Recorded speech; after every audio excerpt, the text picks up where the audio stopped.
once again. It's like we were only here yesterday. Because we were. Hello everybody, my name's James. This is LaunchPad number 5, the second day of our 2-day event in which we talk about mobile games and mobile games exclusively. If you're not familiar with us, then, well, we're Pocket Gamer. And what we do is we chat about these things. Also, these things. There is an iPad, but I'm out of limbs, so you'll have to just trust me on that. And we're going to be covering a whole bunch of new releases, new updates, exclusives, things maybe you've seen before but have something a little extra coming to them, a little bit new and spicy. But it's all good, it's all exciting, and we're very glad you're going to be joining us on our little journey. If you're there on Twitch, hello, we're glad to be plugged into the Enthusiast Gaming Network, and we're going to have a lovely time over the next 2 hours covering some mobile gaming stuff with you. And we're also live on our YouTube channel as well. If you aren't subscribed to one of those channels for some reason, then for goodness sake, do it, because we do stuff like this now and then we release loads of videos. And also there's a website, pocketgamer.com. It's really good. You can see we are being sponsored for the past 2 days. We've been sponsored by Turbo Shot, a game we will be playing and covering today, and Mech Arena, which we played a little bit yesterday, and you can catch up with via our catch-up streams, both on Twitch and YouTube. Yesterday I was joined by Dan Sullivan, the editor of Pocket Gamer. Today I am joined by a new host. She's been on the show before. I think the last one, she made her first appearance, and now she's back for more. Let me welcome Sophia Aubrey Drake. You have exploded into view once more. Hello, Sophia. Hello, it is awesome to be back. Good to have you again. It's nice to be here. So I let Dan do his little introduction last time, and your primary role, what you spend a lot of time doing, your baby, if you like, over at PG, kind of ties into a lot of what we're going to be covering today. So folks who don't know, what is it that you do around here? So, like you say, the primary thing I do over here at pocketgamer.com is run the Big Indie Pitch. You saw some of the games yesterday, you've seen some of them at previous shows, and there's quite a few of them to explore through today. And that's our competition to highlight new and upcoming indie developers and their amazing games. And yeah, it's something I've run for a long time now, and it's something that I'm quite proud of what we can offer to the indie community and help grow those new and exciting experiences. Apart from that, I do a lot of presenting, and I'm part of the LaunchPad team here along with you, James. That's right. Well, we've described it as speed dating in the past, the Big Indie Pitch, the way it works, but I think it's become its own thing at this point, and it's a nice thing to watch grow over the past few years. But also, it's just nice to see in some cases virgin indie developers, people who've never made a game before, coming in and sitting in the room with long-time professionals and big tier publishers who are all judging and looking, and it's like a nice sort of introduction to the world of the wider world of gaming for some people who maybe have just been doing it in their spare time or as a hobby or something like that. And then those games, some of them go on to be really big and successful, and it's kind of nice to see.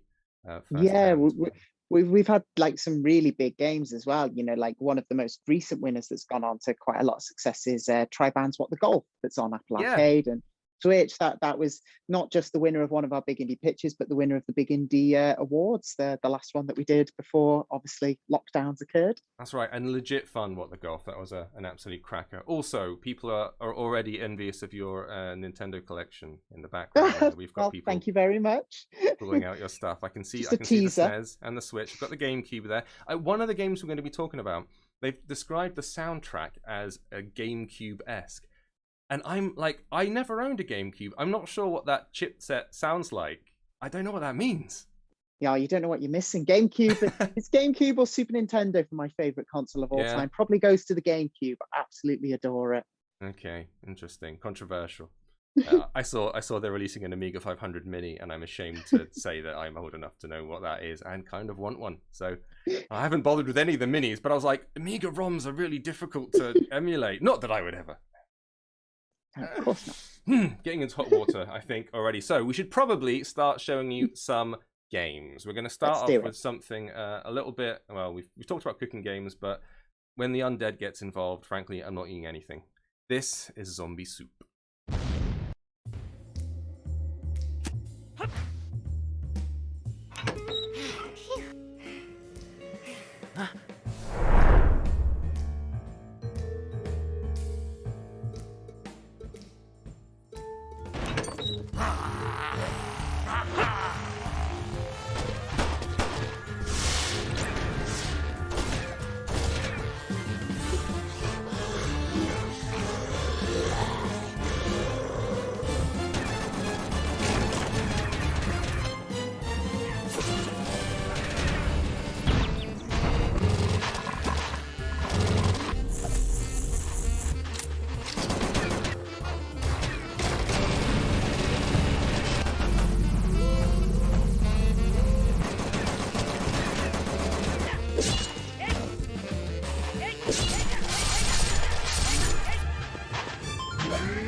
I'm sure we're supposed to be focusing on the protagonist, but my eye was caught by the fish monster called Dave.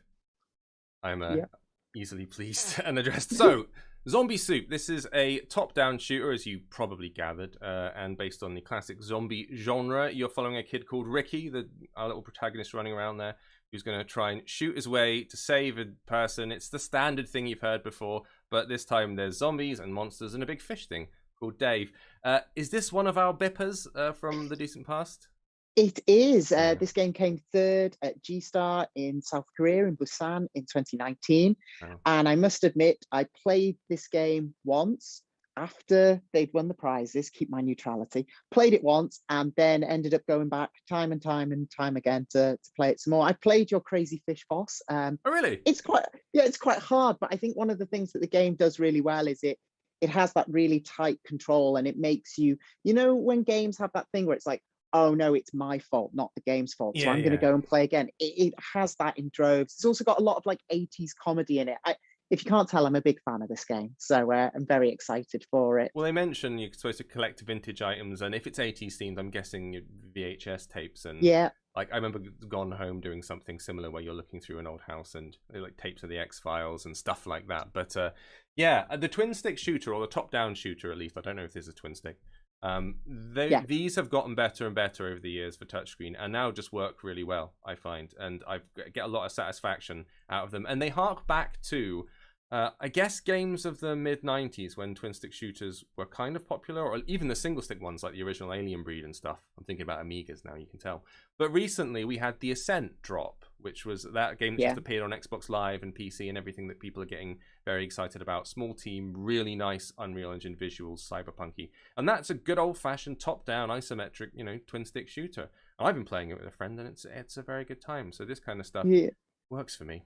Well, the game I think that really sort of kicked off the revival as well is like Hotline Miami. It was just so well made, and but I need to jump into the Ascent as well. But this is excellent. Like I know they've got a special mobile version, but obviously what we're seeing is the Switch version. I played it with the proper twin stick, and it's so responsive. It works well, and that was nearly 2 years ago. So with the game coming out very soon, I can only imagine it's much tighter now as well.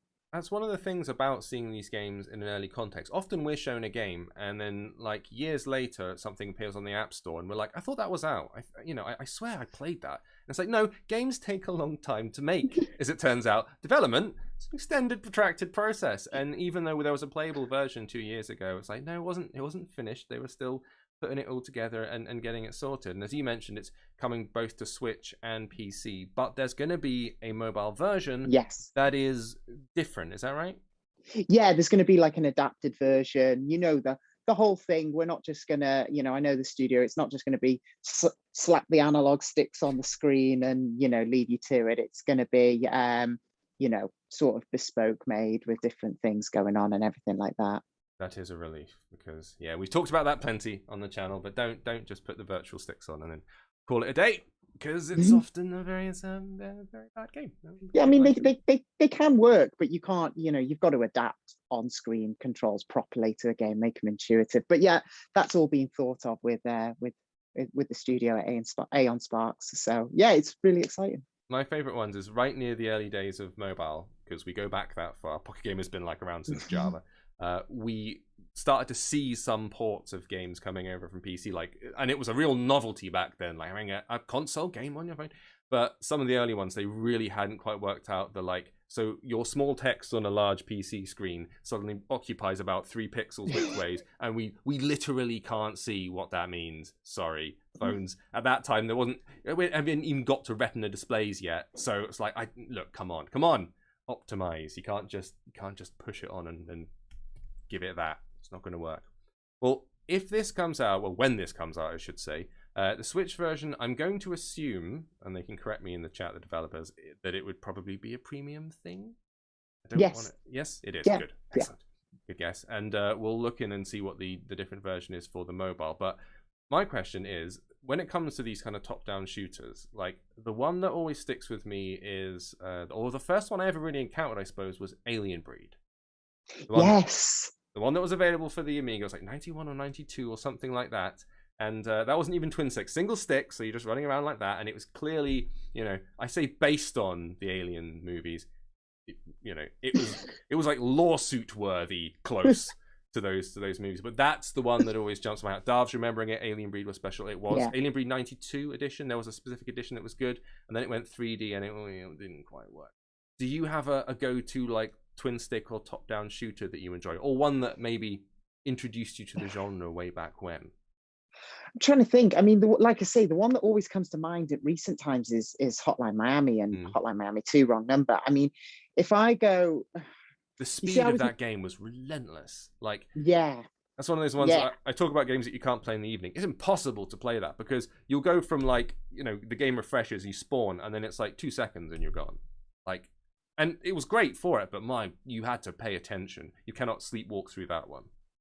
I love the way it invoked like retro as well, because I think part of the reason why I suppose my experiences with top down come later is because I'm a console gamer. I've been a console gamer all the way back to the days of the NES, and that was a lot more tricky until the dual analog sticks came about in the 32-bit era generation. Yeah, I suppose so. And you had to rely on when you're just doing the cardinal directions, you get the thumb blister from kind of rotating the D-pad relentlessly. Same thing with all the Street Fighter games and that. God, exactly. I feel like we're dating ourselves here.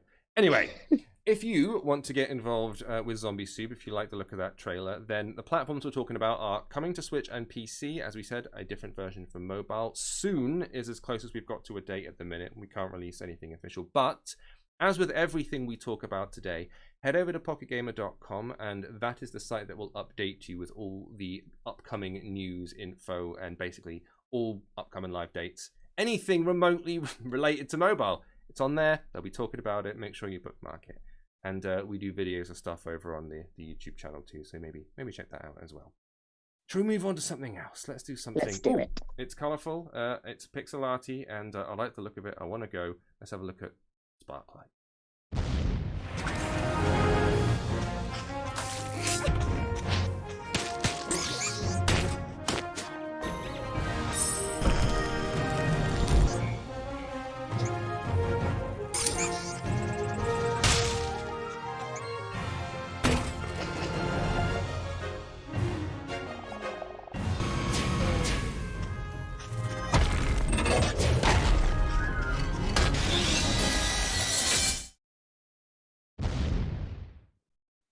Getting extremely nice retro dungeon crawling vibes from that. There you go, there's a little splash page for you. Sparklite, an action adventure set in a whimsical and ever-changing land, so says the blurb. Once again, we're looking at top-down, in this case 16-bit aesthetic rather than the kind of 3D thing. But you'll be exploring these, I guess, dungeons, caverns, and an overworld, but it's procedurally generated. So this is one of those, I'm not going to say it's a roguelite, I'm not saying that you die and respawn constantly, but procedural generation is one of the keys here. So this stuff, whereas the other thing I'm thinking Alien Breed, this stuff, obviously I immediately start thinking, Zelda and stuff like that. Yeah. The 16-bitty Zeldas, which I imagine looking at your shelf, you're intimately familiar with. Yes, 16-bit, I would say, of more than any other era, so to speak, in gaming. 16-bit is my jam, so to speak. I'm all over it. This is totally my kind of game that I could lose myself for hours in, especially with the procedural generation. So the way that they're doing it, you've got 5 different... I love the way this term is popping up more and more. Biomes. As opposed to like levels or the word areas. Everyone's coined... Someone did it at some point, and everyone now uses biomes. Nice, I like it. 5 of them procedurally generated, and the idea that you're supposed to be rescuing Ada, who's the main character's robotic sidekick, which will then allow you to play local assistive co-op, so couch co-op. That's cool. That's what I'm into. Now, I've been playing a bunch of Tetris Connected with my partner, and it's been a very good time, both in the versus and the competitive mode. And it's just been really nice to sit down. I think like, everyone likes Tetris. That's the thing. She's not a big gamer or anything, but she likes Tetris. She doesn't. And being able to sit down with 2 control pads on a sofa as if it were the past and enjoy co-op is a real kind of pleasure for me, especially when I haven't had loads of other people to... None of us have, really, over the past couple of years to interact with for various reasons. So that's something that attracted me to the look of this one. But the way they've built the world is, this Sparklite, apparently it's a life force of the planet. And the idea is a blue glowing ore that you need to channel and harness, and it gives you like a low-level rechargeable power source. I assume you jam into your weapons or you jam into your enemies' faces or something like that. I haven't played it. I'm going by what we have on the trailer, and of course this is another one of those ones where it's a kind of coming soon thing. Now this isn't BIP, is it? Or am I? No. This is an entirely separate thing. No, this is totally separate. But yeah, this is this is the kind of game that I can just imagine the blurb from back in like the 90s and me like going on a shelf in whatever Woolworths as we had in the UK, or if you're in America, somewhere like Blockbuster, I suppose, and going like, oh, this looks interesting. But I'm going to be honest, this is the kind of game that I want on a bigger screen. So I don't mean too big. I don't mean TV. I mean, like, this is the game that I'm going to be playing on my iPad rather than, you know, like I could see myself diving into it on my iPad, you know, and then just sort of enjoying the larger screen. especially as I noticed through the trailer, which I might be mistaken, but that, you know, you can customize where the buttons and sort of all that stuff goes. So obviously keeping those buttons further down gives you more of that real estate to enjoy the visuals. Yes, you're not going to completely clutter it with a pointless UI business. I think we may have one of the developers or someone familiar with the project in the chat. So Chibi's in there on Twitch and saying, not to be a downer, but the co-op is not making it to mobile, which suggests that this is coming out on other platforms, which maybe do support controllers and couch co-op and that sort of thing. So a lot of the games today will be available on multiple platforms because this is becoming more and more commonplace nowadays, even though they're able to make... Back in the day, you'd make a game for console or PC, then try and port it. Now people are developing with all platforms in mind. So it's actually changing the way that games as a whole are being developed because people are factoring in this thing. Well, it's got to work on a PC, it's got to work on the handheld Switch mode, both docked and, you know, and in handheld. And then we've got tablets to consider and all that kind of stuff. So it's an interesting time where the whole landscape is shifting just a bit to accommodate these new form factors. And then of course you've got the fact that like on iOS and Android now we have controller support, much more robust controller support than we did a few years back. So, you know, you have a lot of games where you might be sitting with your iPad on your knee, but with an Xbox controller in your hand, or pick your poison, your controller of choice.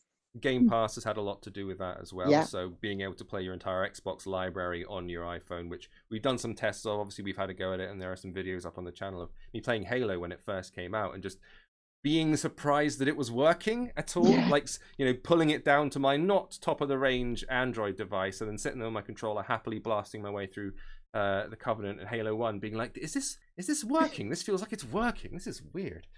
But yeah, I'm interested to see how this one turns out. This is another one where we say it's coming to mobile, both iOS and Android, to answer someone's question in the chat there, this year. We're going to get more information about it, maybe more specific dates and stuff in a couple of weeks. But for now, we have to do the end of 2021 at some point thing. So keep your eyes out for Sparklite if you like what you saw right there. I'm going to drop the barrier. We're going to move on to something brand new, from light to shadow.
Slightly more somber, that one, but impressive looking and mechanically familiar to something, or similar to something that I really liked that came out near the beginning of the App Store back in the kind of iPhone 3G 4 period.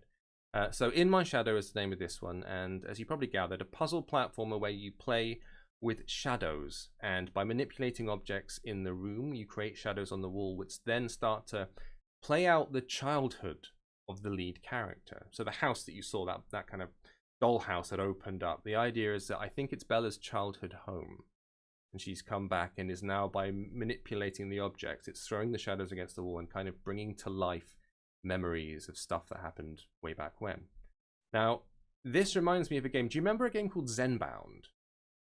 Where it's like early App Store, and I think you were like wrapping stuff around an object. You're moving a 3D object, and it was literally kind of...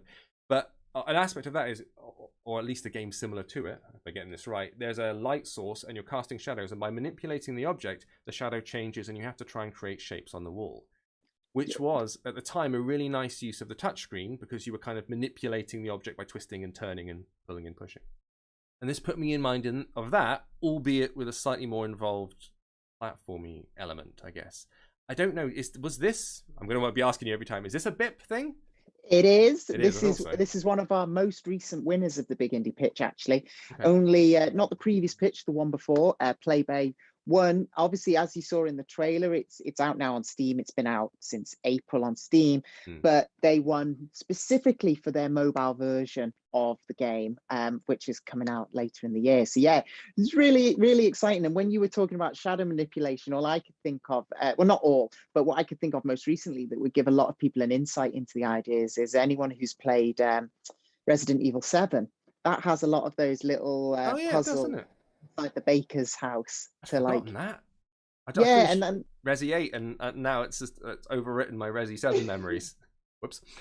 Yeah, no, you're right. That's neat. I like both those games. Those will diverge now, but yeah, both the new Resi games are pretty fun. I enjoyed those. This one, so we're looking at 4 different rooms in that house. You saw the puzzle box open up, and a total of more than 50 puzzles is what they are promising. As before, we're going to do a coming soon ... for this one, and you'll have to check back with pg.com if you want to know precise dates and whatnot, but I'm keen. This one looks slick and polished, and if there's a little narrative thrown in with my puzzles, that's what I like. A little bit of narrative flavor to give me a reason. So we'll move on to the next thing. We're gonna brighten things immediately up. Let's do, I don't even know how this is pronounced. Grums, Super Grums. Let's go with that. Go.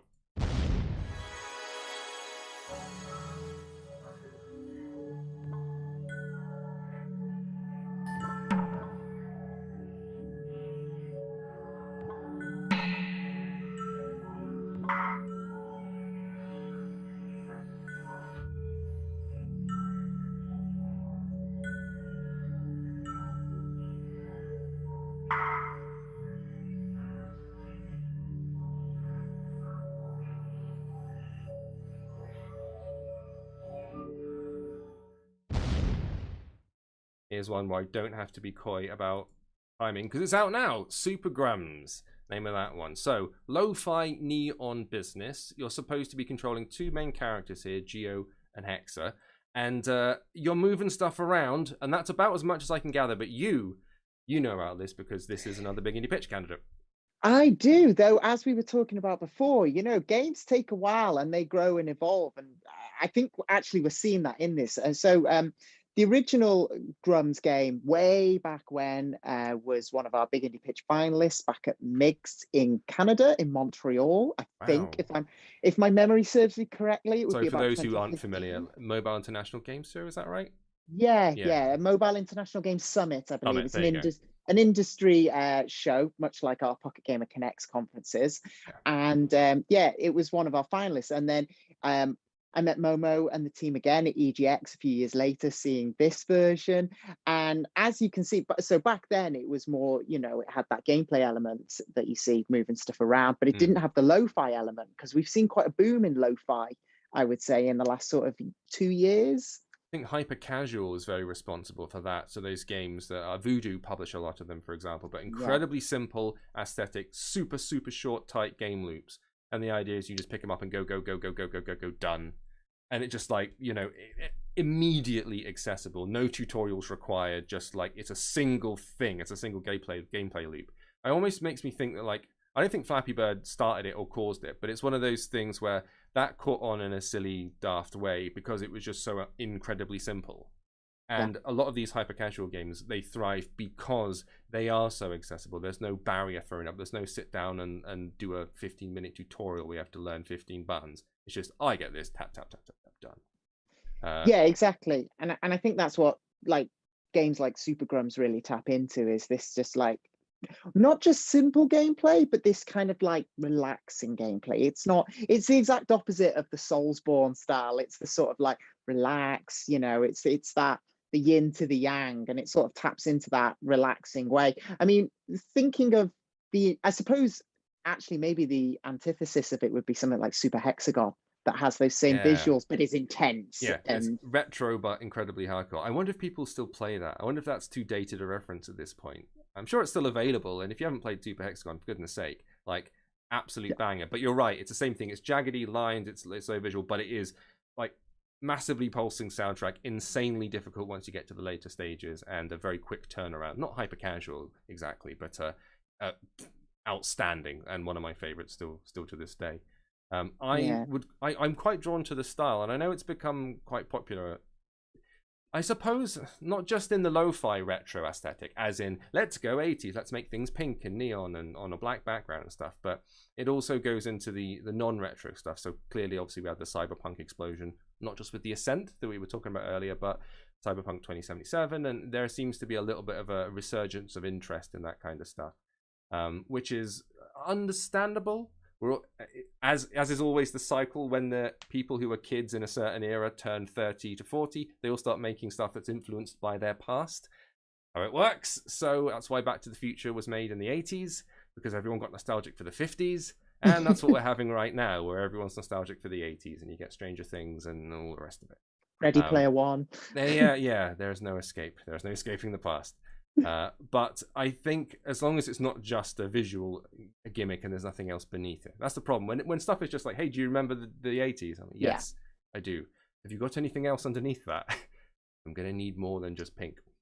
And I think Super Grums is a game that sort of takes a lot of those inspirations to draw you in visually, but has a lot of the simple game mechanics, like we've been saying, from things like hyper casual genre recently, to sort of blend that past and present in a way that sort of gives you that, oh, this is nice, I remember this, but also, oh, I look at these cool new ideas and things playing into it, and it's relaxing. But I will say, I know that Momo, or at least I think it's Momo, who's head of Picnic Game Labs, is in the chat as well. So anyone watching, yes, grab the developer, ask your questions. Yeah, if you want to find out what it's all about, if you want to understand the inspirations, then talk to the source. We should say the game is currently available out now on iOS and on Android if you want to give it a go. I think it's a fairly recent release, but Super Grums is the name, and you can find it right now. Let me drop this away, because we're going to move on to our first actual gameplay bit, so you get to watch me fail at something. My favorite. Yeah, great. Good for you. Okay, so let's have a look at one of our sponsors, TurboShop. They're not just caretakers of a huge power source. These little aliens can talk.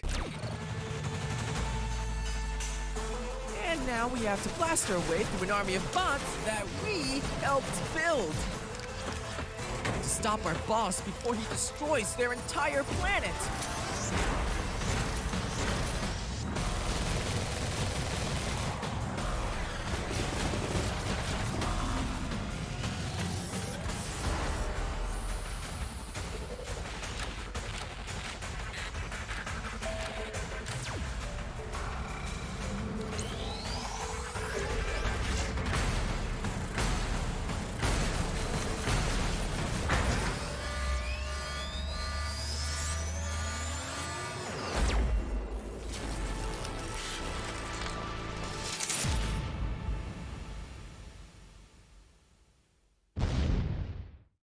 There we have it. Let me fire up the Elgato and see if it's working. Straight away, first time this time.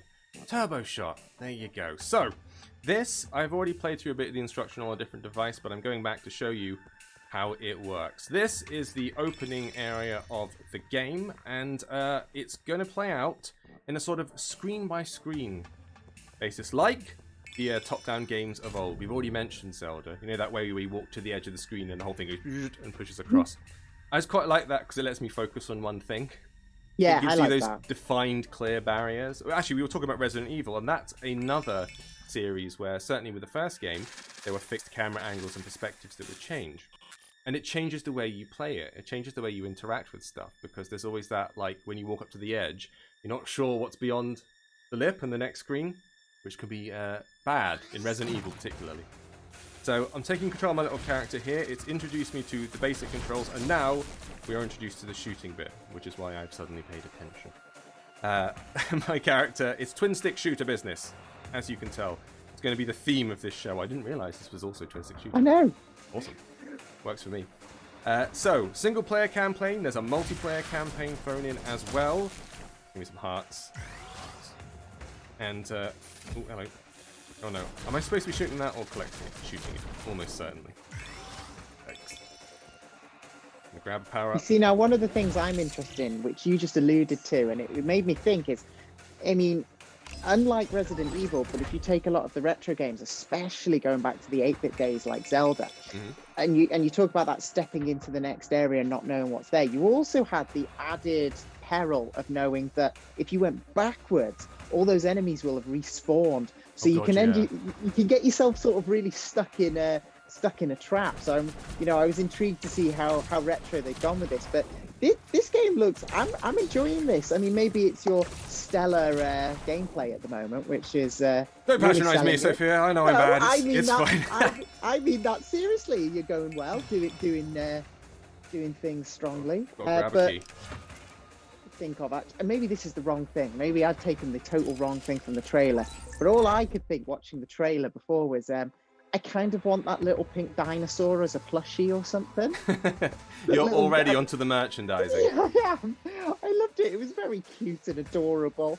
I was just like, oh, I like this. You've added a little friend that's going to join me on the adventure.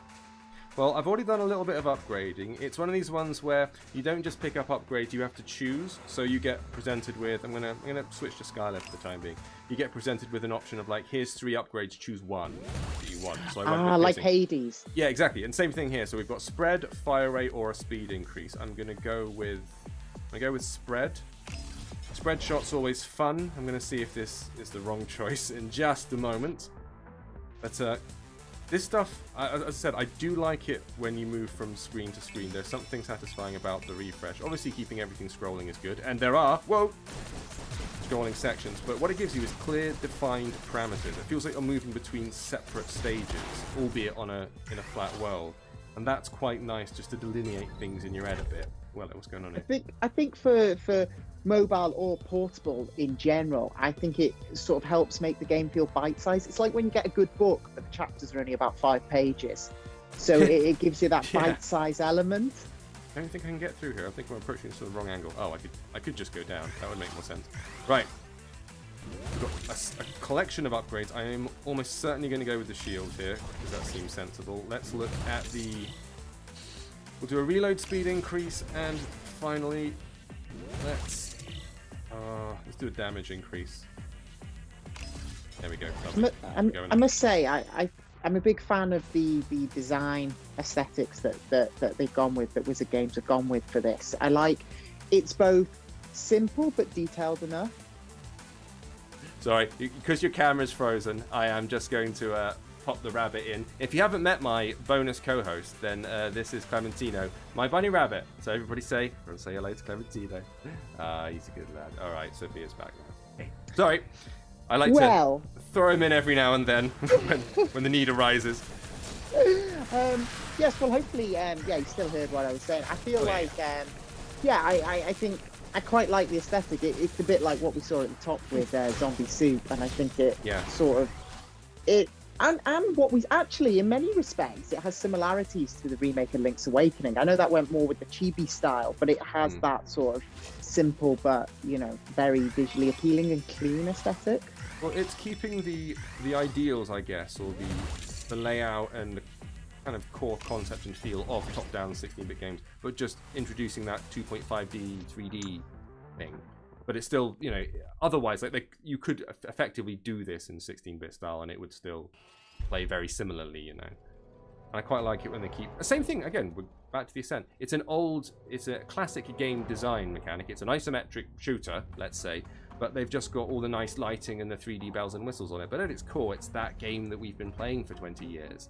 And yeah, I mean, much like Bloodstained Ritual of the Night. I mean, I know Yes. that it's a totally different genre, but it's that same idea. yeah, take something classic and just, tweak it a little bit, but try and keep the core of the thing that the reason you originally liked it. Keep that alive. Yeah. That's quite nice. Someone's already yelled, "Hey, bunny." The bunny's gone. The bunny's only going to make brief appearances. Just, I'm back instead. If Zoom is playing up, then we've come across the obligatory mad scientist. Creatures marked for greater things on this foul planet. Terrible experiments are happening. I'm going to assume this is a bad person. Scientists are often bad in these games. They've got spooky glasses and they've got things in cages. I've played Sonic. I know how this goes. That was close. And Crash Bandicoot as well. Also true, Ah. yeah. And Mega Man. Oh, I think we're in boss territory now. Let's see how good this shield is. Oh, it's already got shield. Nuts. Right. Whoa, oh, okay. Cool. It's got burst shots of its own. This is where my shmup training comes into play. Dodging those kind of waves of plasma. Ooh. Cool, he clipped me with one. Nuts. Yikes. Ooh. Yep, Ooh. shield is still standing. Come on, come on! I love this. It gets so tense at these moments when you know you're doing well, but you also know that one slip up and it's all over. And it is doom, but that's it. We've done it. We nailed it. 1 star. I assume that's the only star I could get, and I'm not. That's not 1 star out of 10 or something. I'm kind of hoping. Okay, chapter 1 done. Chests queued, and we're moving further into the woods. I'm going to assume they've been directly inspired by Sondheim there. Collect more power crystals to open boxes. Right, we can do away with that. And actually, if I back up here, I wanted just to see what the PvP mode looks like, because I haven't done this yet. I'm not going to try and battle anyone because it's too early in the game, frankly, to consider doing anything like that. So I'm just going to avoid it. Let's check out our daily tasks, because obviously, I mean, as with a lot of games, we're talking about changing game design, right? So the idea of daily tasks, things that you check in every now and then to catch up with, has become like very popular in gaming, and some people take against it a little bit. And another thing here, we've got things like season passes. It's stuff that works well in these kind of ever-emerging, what they call, not online experience, what am I thinking of? Living Persistent, experience. sort Living of. alive. There's another term, which is what everybody uses, where it's about, you know what I mean. Throw it in the chat, everyone. Yeah, Help us out. I'm thinking of a specific thing. Hang on, I've gone back to the original one there. I was trying to pick on the second one. I'm thinking of games as a service. No. Oh, someone will throw it in the chat. It's fine. Anyway, well, someone has actually put in games as a service in there. Live ops. Thank you. Live ops was the thing I was trying to think of. Am I sure I want to quit? Yes, I do. Oh, look, he's got a little sad face because I stopped. I was trying to click the second level button there. It didn't work. It's saying you can do it. Don't worry. Push forward. Right. Here we go. I I'm going think to go with Skyrim. I think again, live ops, like you say, some people are against it. Some people really like it. I think it's just as long as it's. I think, like with anything, if it's done in a way that doesn't pile pressure on you to do it, it's just there if you want to do it. Like for example, here's some challenges. You think about that. Like 3 challenges, and if you do it, you get some. I don't know, bonus weapon. I'm just making it up. But I think that's fine, but as long as it doesn't sort of hinder your progress if you don't necessarily want to partake in that. I think, it's, finding a middle ground, isn't it? And it works with certain genres. Like some games need to constantly expand. So for example, I've been playing a lot of Sea of Thieves over lockdown, like a lot of people have. And that is a game that needs to constantly expand and evolve and change. That game is being updated constantly. It is a live service game. It's one of these things that needs to constantly have new chapters, new content being thrown at you, because otherwise it will get stagnant. It's not a static thing. It's not finished and then that's it. Which is something that people have had to, again, come to terms with a little bit. Oh, I can chuck boxes at people now. What's the purpose of that? Lob! Nice. It's another throwback to Zelda, isn't it? Like throwing the crates. Not the crates, the vases. Yeah, that's what right. I was thinking of. Well, this one is the portal, kind of like take the block, pop it on a thing, the door opens. I was just lobbing it at the wall to see what happened. Can't be stopped. But no, that's another thing that has evolved with the way that games have changed, and the fact that people demand a lot more content now. The reason those games like, for example, a lot of the Assassin's Creed stuff, the Ubisoft games, those things where it's a huge map full of stuff that could, take hundreds of hours to complete. It's because some people buy a game and they want, well, I need at least 60 hours of gameplay or it's not worth my money. Yeah. I don't necessarily agree with that. For me, I'd rather have something short and full of content. But a lot of people, like, there is a reason games are designed like that, and it's because people are kind of like, no, I need value for money, ergo, I need to have 200 side quests, in order to feel like I've gotten my 45 quid's worth. Although I will say that I get, I'm like you, I like the really shorter, tighter experiences, but every now and again, there is certain games that will just grab me, and I will want to do all the extra quests, and then when all the extra quests are done, I'll want to do all the mini games, and then when they're done, I'll be like, give me more, keep giving me more. Recently, I'll think of Yakuza Like a Dragon. I did everything on, and of course, you know what I'm going to say. Only recently, I played all four Mass Effect games back to back, 100% in them. She said it, not me. I didn't say Mass Effect this time. No one can blame me in the chat. I wasn't even going to say it. I don't even know what that game is. My little chibi characters from Mass Effect. So Garrus and Jarl. Yeah, you've got. Very nice, very nice. I haven't got any Mass Effect. There is the Tali figure that I would get, and I don't get figures. I think I've got one Xenomorph, an alien Xenomorph. That's it. I don't really collect that stuff. I would get a Tali, but the really good figures are about like 350 quid. Yeah. They're so expensive, and I cannot justify. That's why I have that. I wanted the proper Garrus figure where he's kneeling down as Archangel. That was about 150 if you could even find it. Whereas my little first ever Funko Pop I ever bought, because I've never been into Funkos, that was £10. So I was like, yeah, that'll do. That'll do the trick. Very nice. So the other thing that I'm noticing about this is it's doing the other thing that twin stick shooters do a lot, which is it has a very deliberate pace. So you're not like rocketing around the screen at the speed of light. There's a weight to the movement, which is something I've always appreciated. You don't feel like you swipe and it goes wah and just zooms off, and that's an important thing, because not only does it mean I have control of a character, but also you can argue it's a disadvantage, because when you're dodging enemies, the character doesn't move as fast. You have to really pay attention and react very quickly, because you don't have quite the same amount of time or leeway to just dodge out of the way. The character doesn't move fast enough.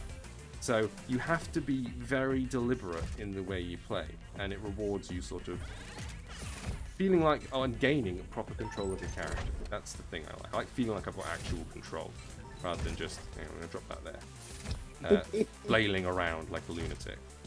It's odd, because in some respects, it's very much, it fits the aesthetic as well. You've got like the way the characters are built with the little legs, it makes it feel like they've got more weight and move around, a bit more weighty and slow, whereas with the sort of full pixel art style, top-down twin sticks, they normally have a much more intense speed to them.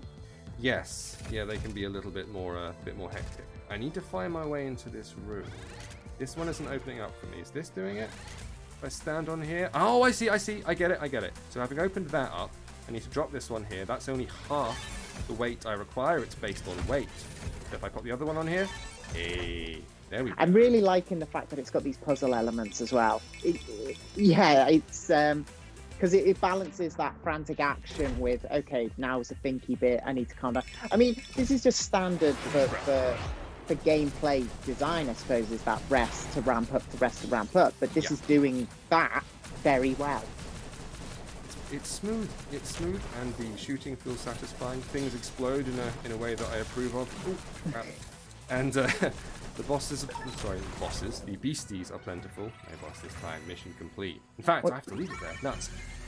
It's the problem with having your head down on this stuff, the time runs away from you. So, if you haven't already gathered, this, and that was Turbo Shot. They've been kind enough to sponsor us for this stream, along with Macarena over there. And if you want to, go and have a look at the game. We're talking single-player campaign, like what you've just witnessed there. Multiplayer, PvP, which I'm currently not brave enough to get involved with. Weekly content, so there is stuff that's added to it, and it's not out yet. So it's currently soft launched in a few locations. So this is an early preview that you've got here, but we're hoping to go global with it. They are hoping to go global at the end of the year. iOS, Android, PC, and Switch as well.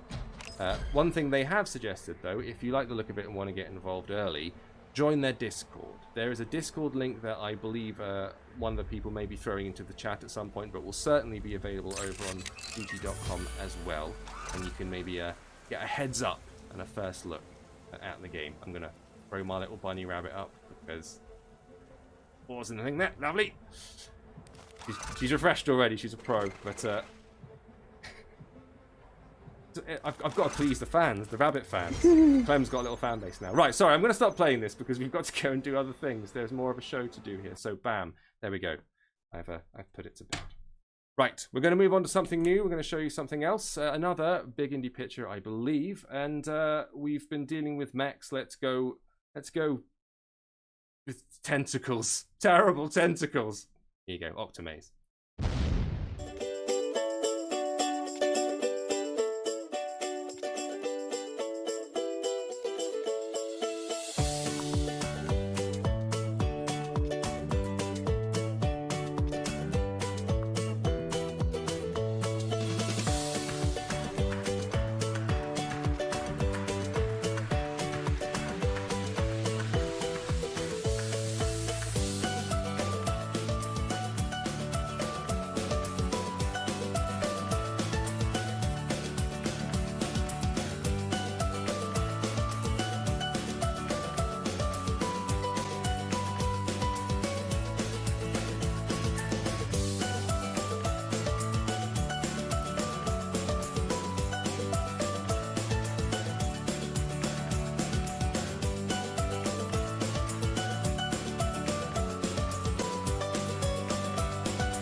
Go. I did promise you tentacles, and you've got tentacles in abundance. So, Octomaze is the name of that one. I'm going to go to a two-shot here. Is this one enough? There we go. Let's relax in a two-shot. So, this one is about, instead of being attacked by octopus, which is usually the way they go in games, right? Tends to be a big octopus boss. I'm thinking of mobile games. I'm thinking of Oceanhorn, where you've got tentacles popping out the water and doing this, and you have to battle them.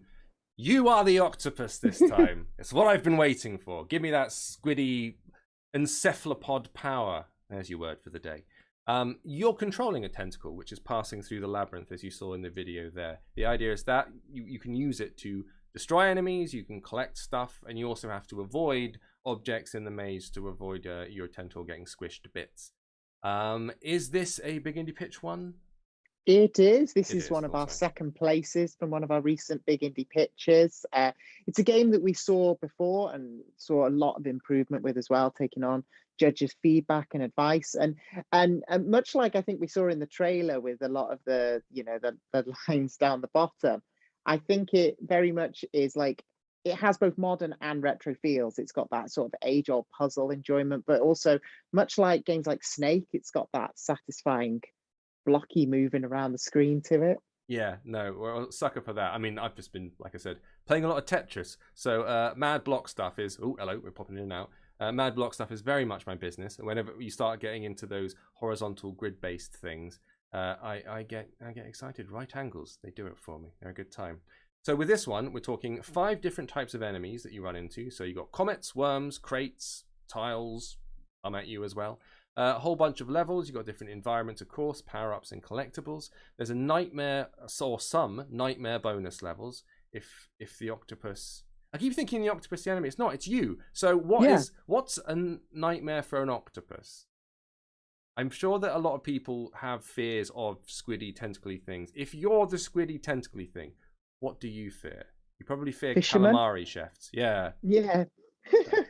Probably what it is. You fear Gordon Ramsay. Weapon power-ups, of course, so you'll be able to collect things like apparently lasers, flamethrowers, and teleport. I want to see a squid or octopus holding a flamethrower. Actually, holding a flamethrower in one, a teleportation device, a laser, a shotgun. Go with all of them. You got 8 options. Yeah. Go nuts. There's even, and I'm going to read some of this out, there's even a plot to that, apparently. So, priceless artifacts were stolen long ago from an octopus tribe by their eternal rivals, the, and I'm quoting here, disgusting parasites. A bit harsh, but they infested the entire realm. To stop them from spreading, and to save the tribe, the artifacts must be returned or everything is lost. So you're kind of like an octopus. What I'm getting from this is Octopus Indiana Jones. Yeah, although taking back what's yours rather than nicking stuff that wasn't yours. That's true. He was just a big international jewel thief, wasn't he? Yeah. A cool one, but he had a nice hat, but true. Do you want to know what the octopus is called? Please do. Throw it on me. The octopus is called Aristotle. I love it. Presumably, it's a learned, well-read octopus. He's well versed in the Greek myths and philosophers. So yes, Aristotle the octopus. There's a lot more lore in this octopus game than I was expecting. I'm not gonna lie. But I believe this one is. Oh, we're gonna get the rabbit again. I believe this one is currently available. I found something on Android. Android, right? Yeah, it's available on Android at the moment with iOS coming. Okay, good to know. As far as I'm aware, yeah. Yeah, I think you're right. So if you want to go and take a look at it, you can do so right now. Octomaze is the name of that one. Go and check it out. We're going to go and investigate something else. We've got high speed and agile. Nimble Dash. Here we go. Ready to roll. Galaxy. Let's go! Such a wonderful day to fly.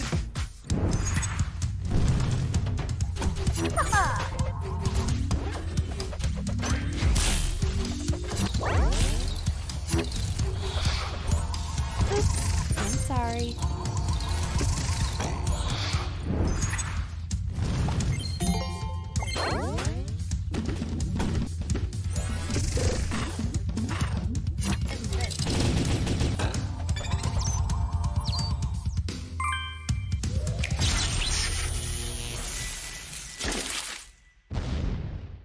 Originally labeled Nimble Spirits, now tagged as Nimble Dash. This, once again, a multiplayer 2D action platformer. This is designed for iOS and Android and is available right now on both of those platforms.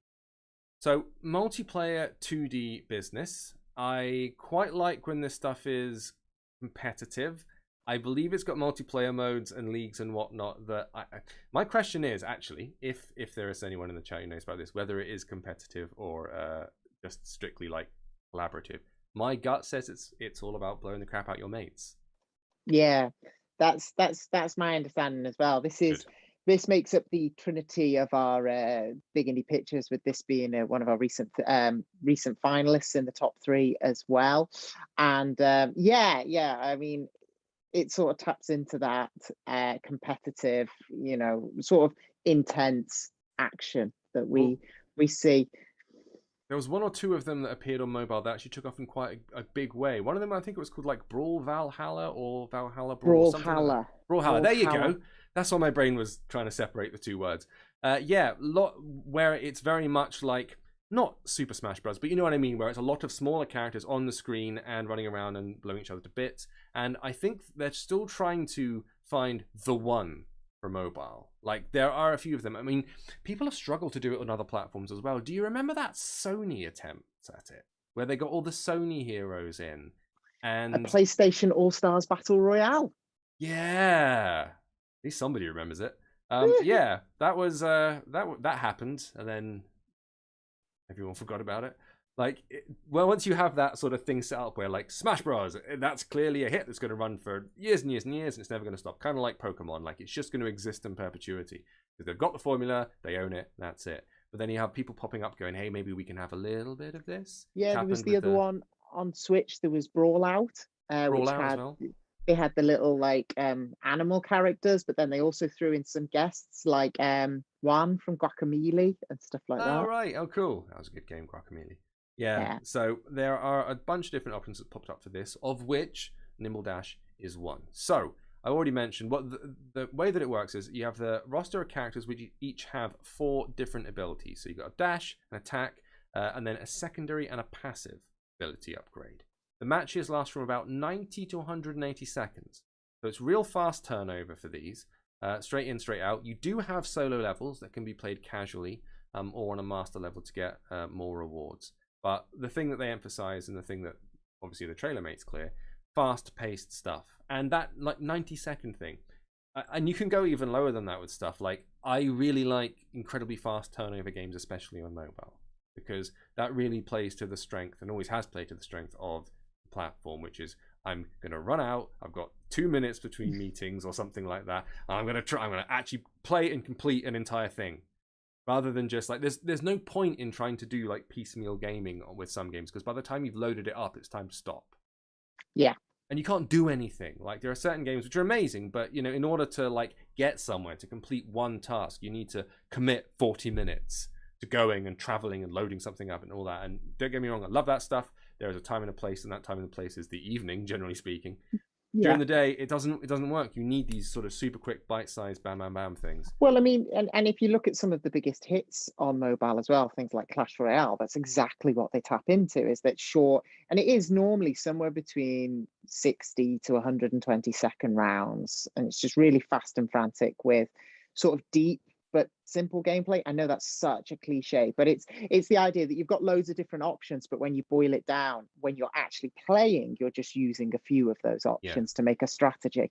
We talked about it on the last LaunchPad 4 actually, but League of Legends Wild Rift is another one where they've gone, okay, we are gonna keep the basic core gameplay of League of Legends, but we're gonna truncate it, we're gonna smush it down, we're gonna make everything, it's the same game, it's just faster to complete. The enemies take less damage before you destroy them. Some of the armor shielding's gone from the end goals, the points at the end and stuff. And that means that you can play the exact same thing in exactly the same way that you would do otherwise. But oh look, it's over in 3 minutes instead of the standard 20.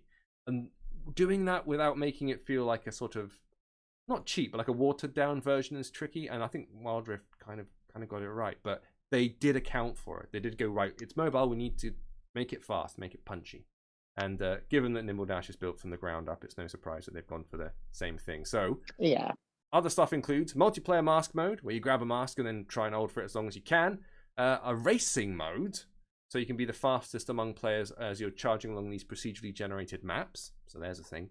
And also there's a survival anomaly mode, where there's poison in the air and you have to last for 45 seconds. So, I do like anything that's like survival. I was only playing Towerfall last night that has that really? sort of like last person standing feel to it.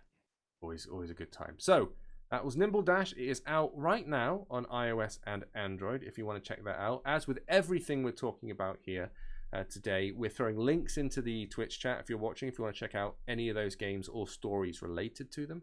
And obviously go over to pg.com for the original stories and follow-ups. For whenever we said out now, whenever we say coming soon, ... the soon information will appear on PG. So go over and make sure you check that out.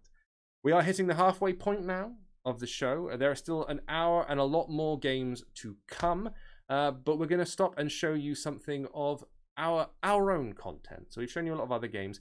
What we do over on pg.com, as well as the YouTube channel, is we cover news, reviews, all the usual stuff. We also do a lot of recommendations. And one of the things I like to put together now and then are list videos which show you the best of X or Y that you should maybe be going and getting your hands on. And today, we have gone for the 5 best games of the summer. So pen and paper ready. If you've got a mobile device, we highly recommend you getting some of these. We'll see you in a little bit.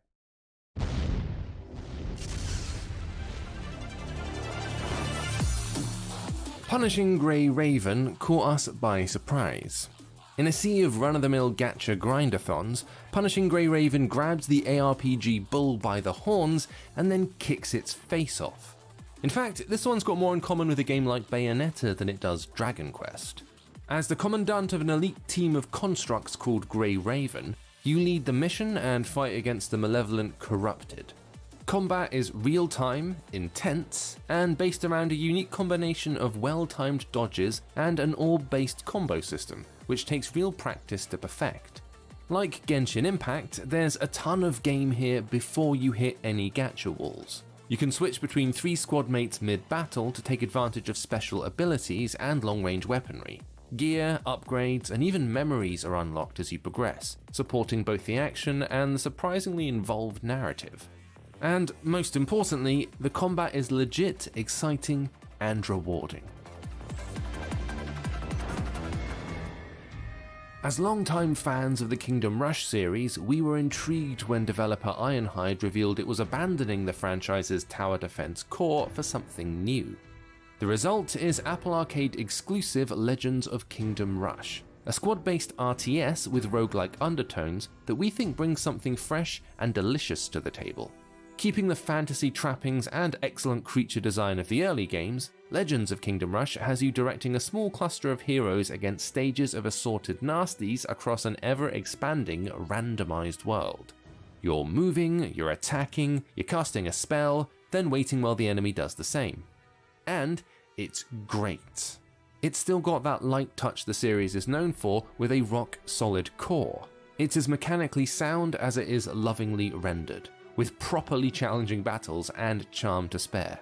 If you liked the also excellent Iron Marines, definitely give this one a go. You just threw your husband off a cruise liner. Can you get to dry land without being rumbled? This is the setup for Inkle's latest branching narrative delight, Overboard. Not so much a whodunit as a you-done-it, the game has you desperately trying to outwit, deceive, and flat out incriminate your fellow passengers to avoid being accused of drowning your hubby. This is from the team behind the superb 80 Days and the Sorcery series, so it's about conversation, decisions, and consequences. What's more, there's a ticking clock, as New York is hoving into view an hour at a time. There's so many potential ways you can slip the noose here, from researching your partner's shady activities to staging a fake crime scene to flirting with the deck boy. And it's designed to be replayable, offering a multitude of paths, encounters, and outcomes. It's also very, very good, and you should play it because of that. Android users were blessed with the XCOM 2 collection this summer, which gave us an excuse to go back and remind ourselves why these turn-based sci-fi smashers are so strong. Instead of defending Earth against an incoming invasion, XCOM 2 casts you as the plucky resistance fighting an already entrenched alien government. The 2 tiers of turn-based combat encounters and base building and management return, and they're both as solid and satisfying as ever. There have been some changes. You can now scoop up weapons on the battlefield, carry soldiers to safety or extraction, and experiment with a few new classes. This series has always felt at home on touchscreen. So, provided you've got the sizable 8 gig of required install space, we've got no hesitation recommending this one. Shooting hoops in style is what Ultimate Rivals The Court is all about. It's a 3v3 basketball game, which puts as much emphasis on outlandish tricks and neon vapor trails as it does on three-pointers and slam dunks. Gravity doesn't go out the window entirely, more it sits by the window, chattering at that squirrel in the garden.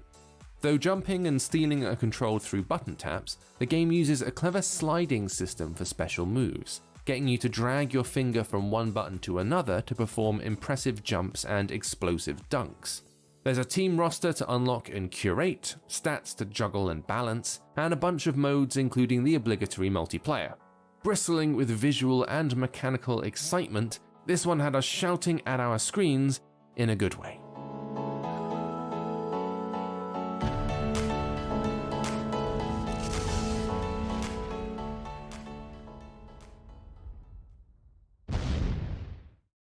And there you have it. Basically, the best games that have come out since the last LaunchPad came around. So if you like the look of any of those, we've got a variety of genres to play with, and you can usually, in fact, I think you can see videos for every single one of those games up on our Pocket Gamer channel, where you can see about sort of 5 or 10 minutes of gameplay with a bit of discussion. So you go and check it out. I asked Dan yesterday, I'm going to ask you as well, anything you've played recently that has caught your eye? any platform? I know you're Switch as well because you're mobile. Oh, I am. Well, I mean, obviously, anyone who knows me will know I'm a huge Ace Attorney fan. So obviously, I've been diving into Ace Attorney Chronicles. Yeah, that came out, didn't it? Nice. Yes. So yeah, I've been diving very much into that. And another sequel, it's been a good summer for me. Another sequel to one of my all-time favorite games came out in the form of Neo, The World Ends With You. The World Ends With You is one of my favorite games of all time. And so to get a sequel was just amazing. That's a long time coming. And that's something that came out on, there was an App Store version of The World Ends With You that was in a kind of constant state of flux where it was working and then it wasn't. And then it was supported. And then it was just like, if you downloaded it like however many years ago and you still have it on your account, it's like gold dust. I mean, I have it on my iPad account, but actually, interestingly, if I'm not mistaken, the Switch version of the game is based on the iOS version rather than the original DS version. That's interesting. You get a lot of that stuff with the recent Final Fantasy games. I know they've done those pixel masters of the old Final Fantasies. It's funny where they go, okay, so this is the remaster that was done for the PC, and the iOS version is based on the PC version that was based on the... And it's this constant chain of like, where's this coming from? Where's it? I don't know. Anyway, we're going to move on to something else. I'm going to jump over to this setup because we're going to play something. Again, another opportunity for abject humiliation. And we're going to show you something that is a legit bona fide exclusive. So this hasn't been shown anywhere. We don't even have a trailer, it's so exclusive. But we do have a build of the game. So, Assetto Corsa Mobile is what we're dealing with right here. Now, if you're familiar with racing games, and I'm talking about like racing games which lean more towards the simmy side of things than the wipeout missiles running around. Mario Kart. Yeah, it's more on that side of things. Now, obviously, I understand that there's a previous game that exists, so people might be familiar with it. But this is something different. This is a mobile only designed for mobile game, isn't it? Exactly, yeah. This is like sort of a gateway into that sim racing. It's like your starter experience, you know. It's like, you know, your first car, so to speak, when you're learning how to drive. It's like your starter experience into the world of sim racing and the world of Assetto Corsa, and you know. And my driving is very much going to look like that. So I'm glad you said that.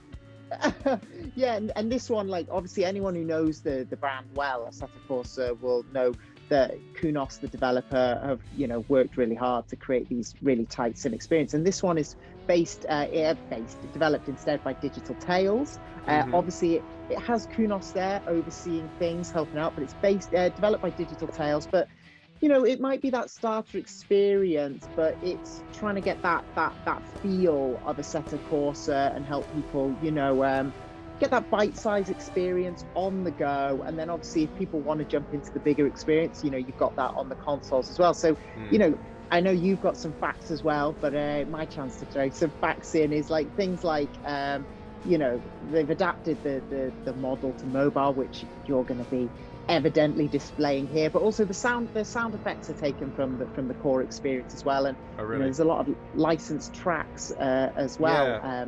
They've lent into the whole like real things, the Laguna Secas and all that business to try and recreate that. And as you can see, it's about like doing serious actual racing lines and not making a complete mess out of things. Now, you saw the control options that they threw up there at the very beginning. I have chosen to go with, for the stream, this drag system. So you can see that steering wheel that's appeared. I am rocking my thumb ever so gently on the left-hand side of the screen. And using the right-hand side to brake and allowing the game to auto-accelerate. That's a quite good way of doing it, especially when, I should say, you are plugged into streaming apparatus like I am. I've got a big cable coming out the side of my device. When I wasn't playing with the cable, I was actually using a bunch of the tilt controls, which were quite smooth for this one. That's another way of controlling things which has gotten better over time. Accelerometer steering at the very beginning of mobile wasn't really up to much. But now I think it's pretty sturdy. Can I make it around? Yes, good, excellent. Go, go, go. I need to accelerate. Yeah, and this, you're obviously in this like sort of cockpit mode as well. That's something that's been added to help with that sort of mobile experience as well. Right.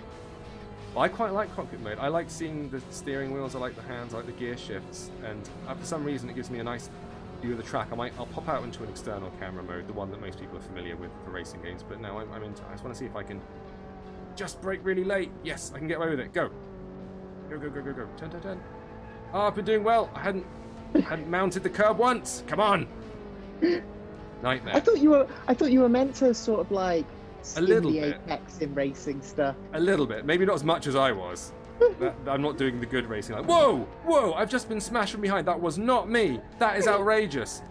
Who did that? I'm not having that. I'm not accepting the blame for that. I mean, I'm unbelievable. I'm looking. Whoa. I'm watching you play as though, like, you know, oh, I do that. But when I mean, my experience comes from games like, well, there you go. Yeah, I'm more of a sort of a kart racer, that sort of thing. And any experience I have, then it would come from the likes of Forza or a brief run on Gran Turismo, for example.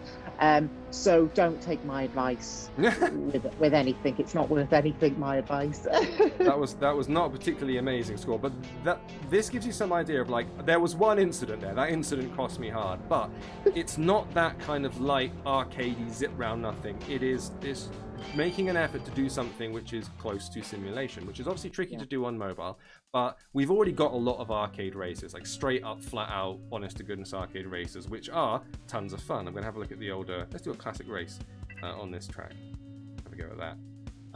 But the sim side of things, the more serious racing stuff, is slightly less well catered for, I think, on mobile. Like, originally, I think Real Racing was obviously trying to tick that box a little bit near the beginning.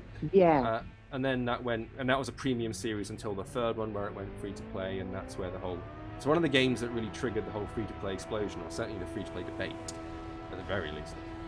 But that was, I mean, it looked very sharp and everything, but there was still, I think, still fairly accessible Real Racing. Whereas this feels to me a little bit more serious. I think it is sort of tapping into what 505 games are trying to achieve here. It's like, you know, you've got that full, intense, you know, with all the tiny tweaks and everything experience on the console. And this is either for people who want to sort of jump in and have a go and sort of have that gateway experience in, or it's alternatively literally what we've been talking about throughout this stream. People who love that on their console, but are going out, they're on the train maybe, they've got 5 minutes and they're like, okay, I want a quick go on this game, but I don't want something that's just shoved onto mobile. I want something that's, you know, adapted to work. Yeah, I wouldn't like to see what they did if they just, like, imagine just they ported Gran Turismo over, just like no changes. It would be hellish. I noticed there that during the first corner, where everything gets a bit explosive in racing games, everybody went flying all over the place because of the rain. I think we've got rain on the track, and it caused everybody to trip up massively. Go on slow, nice and slow. Because my tendency is always to think like, oh, I'll be slow enough, that'll be fine, and then try to zoom around a corner at like a preposterous speed, rather than taking it seriously. Because we are programmed by arcade games, we're programmed by power slides. That's what we're used to doing. We're just like, let's drift. And then you get into a game like this, and it's like, no drifting allowed. Drive a car, you fool. I remember once I set myself a challenge on, it was F1 Championship Edition, so it was before Codemasters took over. It's the one still made by Sony on PlayStation 3. Okay. And it had realistic mode, the kind of thing where if you just touch the other F1 car, go, there's your wheel gone. Yeah, and, that's you done, yeah. Yeah, and I did a Grand Prix on like 52 laps, and it's just the concentration you have to keep. Got to about 48, and then, hit some water, gone. Well, that was 2 hours I'm not getting back. That's serious, though. When the Grand Prix play out for the actual real life 2 hours, that's a serious effort. I'm second place here. I'm doing pretty okay, but I really want to just like let it speed up a little to overtake. But I know the moment I do that, I'm going straight off. It's really like, look, a little bit of oversteer there, and the back end kicks out just because of this weather, because of this rain. Yikes! It's funny. Oh, sorry, go on. No, I've reviewed games over on the channel, a bunch of races, and a particular kind of like audience appears when you approach something that's a little bit more sim-based. I do feel like there is an appetite, an audience for it. For people who like the more serious races and feel like they're sort of underserved on mobile. And it's understandable because, you know, it's tricky to do this kind of thing on a touchscreen, I think. Second place, it's better. It's better than 7th. I didn't get knocked off the track this time, so that's a win for me. But, you know, I do feel like there is a middle ground. There is a way to do it where it's like, obviously it's not full sim. You haven't got the wheel out and the pedals and all that kind of business, but you can still give yourself a sense of challenge. And especially with, like, you've got a bunch of other controls beyond just the leaning. There's tap controls as well, where you tap each side of the screen. That's one way of doing it. If you want to, I find that's quite jerky in these kind of games where I want a nice smooth, I want to be able to turn by increments, you know. So the thing I'm playing through right now is the Welcome Cup. If I go back here, the sort of the main screen, this is a career mode. You've got a free practice mode, and you've got the Scuderia, which is where you do your upgrades and bits and bobs. If I jump into free practice, it gives me the option to look through the other tracks we have. So you've got your Laguna Seca, you've got your Silverstone, you've got your Red Bull Ring GP, and of course your Brands Hatch. Let's jump into Brands Hatch. So this is where you can just sort of choose what you like. You have to choose the right car, so we're in Group 4 at the minute. I chose the Alfa Romeo that I'm driving at the beginning. I had the choice between that and something else. What was it? Let's have a look. And Abarth? 500? Yeah, Abarth. Abarth, is that how you pronounce it? Right. Yeah.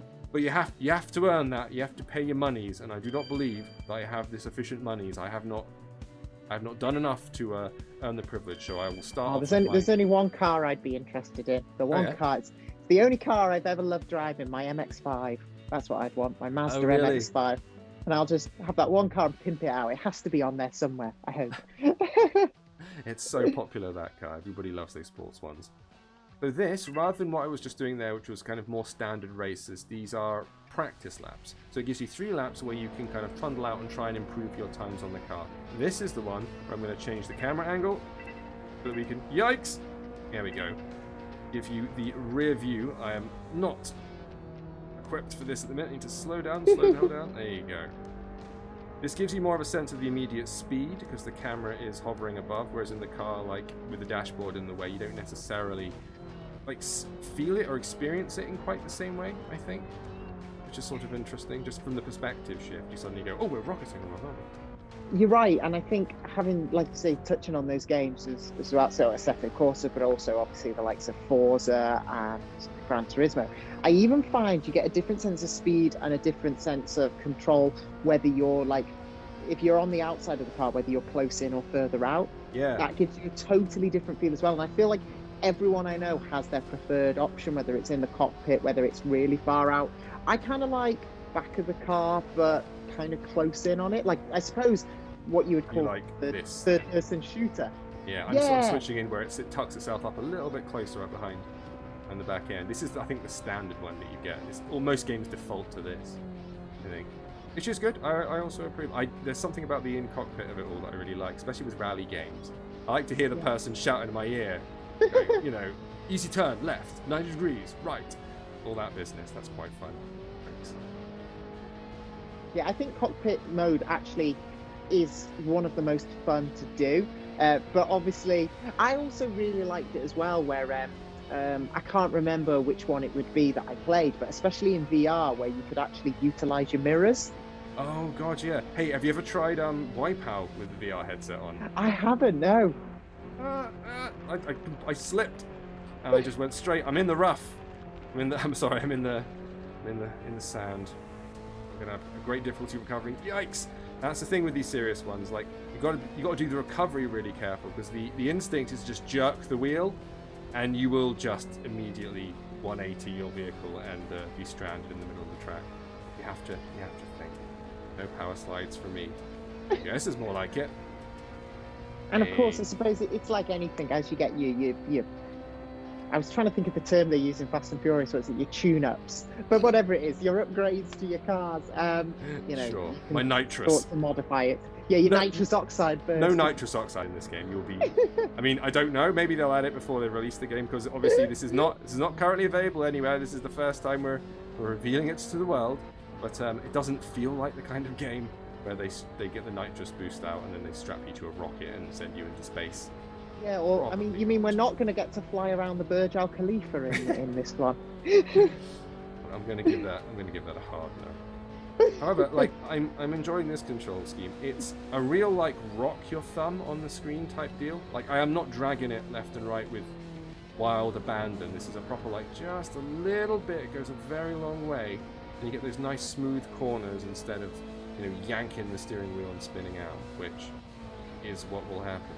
I feel like so much because I know some people who are put off by more serious sort of sim races, and I do Yeah. think it's where you started. Like if the first games you played were, you know, more serious, and then you pick up you move on to Outrun, and you're like, what is this? What is this cartoon? Whereas if you were brought up on the arcade races, this all seemed like some of the sim stuff can feel challenging and almost like, I can't power slide, there's no fun in this, and you know, it's just based on what you were exposed to and what you were familiar with. Whereas really with this stuff, the thrill, the pleasure comes from not doing that. Comes from nailing a perfect one. Comes from, like, you know, adjusting the steering wheel by a couple of degrees to get the turn right, and just hit the apex, just kiss it, just so, and all of that. And as with all these ones, it takes a little getting used to. It takes a little bit of practice, but when you do with these serious races, the practice is kind of rewarding.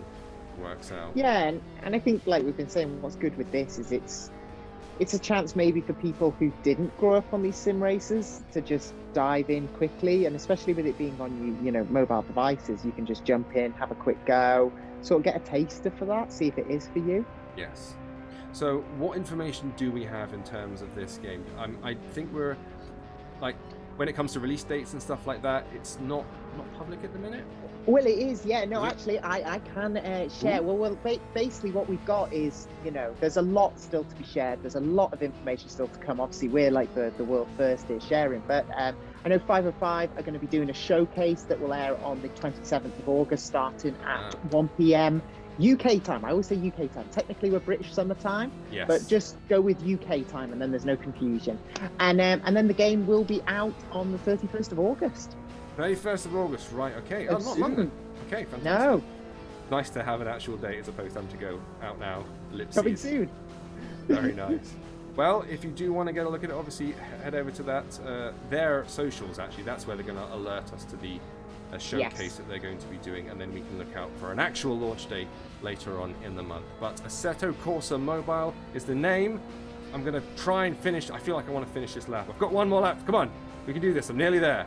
I don't think I'm going to beat my previous 2 times, because I did accidentally drift off. I should probably be talking about another game now, but I'm committed. I'm pot committed. Here we go. Got to go for it. See if you can beat your time. But feel yes, while James focuses in on that, yeah, like I say, we'll also, of course, be keeping you updated on PocketGamer.com. I've always wanted to say that, so I'm going to steal your thunder for once, James. Get And stuck say, in. keep tuned to PocketGamer.com, because we will also be, of course, covering the showcase and the release as well. Drunk with power, look at you. So proud. Yay! Whoa, Look turn. It's always this corner. I don't want to skid. There we go. Good, right. At least we didn't hit the sound this time. Sometimes you need to wrangle that thing a little bit harder than I've been used to. I think we're coming up to the home straight. Come on. I'm experimenting with braking late. Probably shouldn't be. Come on. I'm shouting at Alfa Romeo. It's an Alfa Romeo. If the hubcaps stay on and the brake lights are working by the end of the race, then, you know, it's a win. Hey, you made it to the end. I don't know if my... Let's see if it knows which time was best. What did we do? Oh, data's getting uploaded. Oh no, my shame. Shared with the global community for all to see. Oh, man. 1:59. Oh, my second lap was the fastest, technically. But by like a fraction, 3 fractions of a second. It's alright, that's not too bad. I've done worse in plenty of games. There you go, folks. Assetto Corsa Mobile. Coming soon, end of the month. Right. Oh, that's stressful. Stressful playing games. Okay, so let's move on to something else. We're going to be taking a look at what I believe is another big indie pitch game. And if you're an art fan, then now is the time to pay attention. Let's have a little look at Mishmash.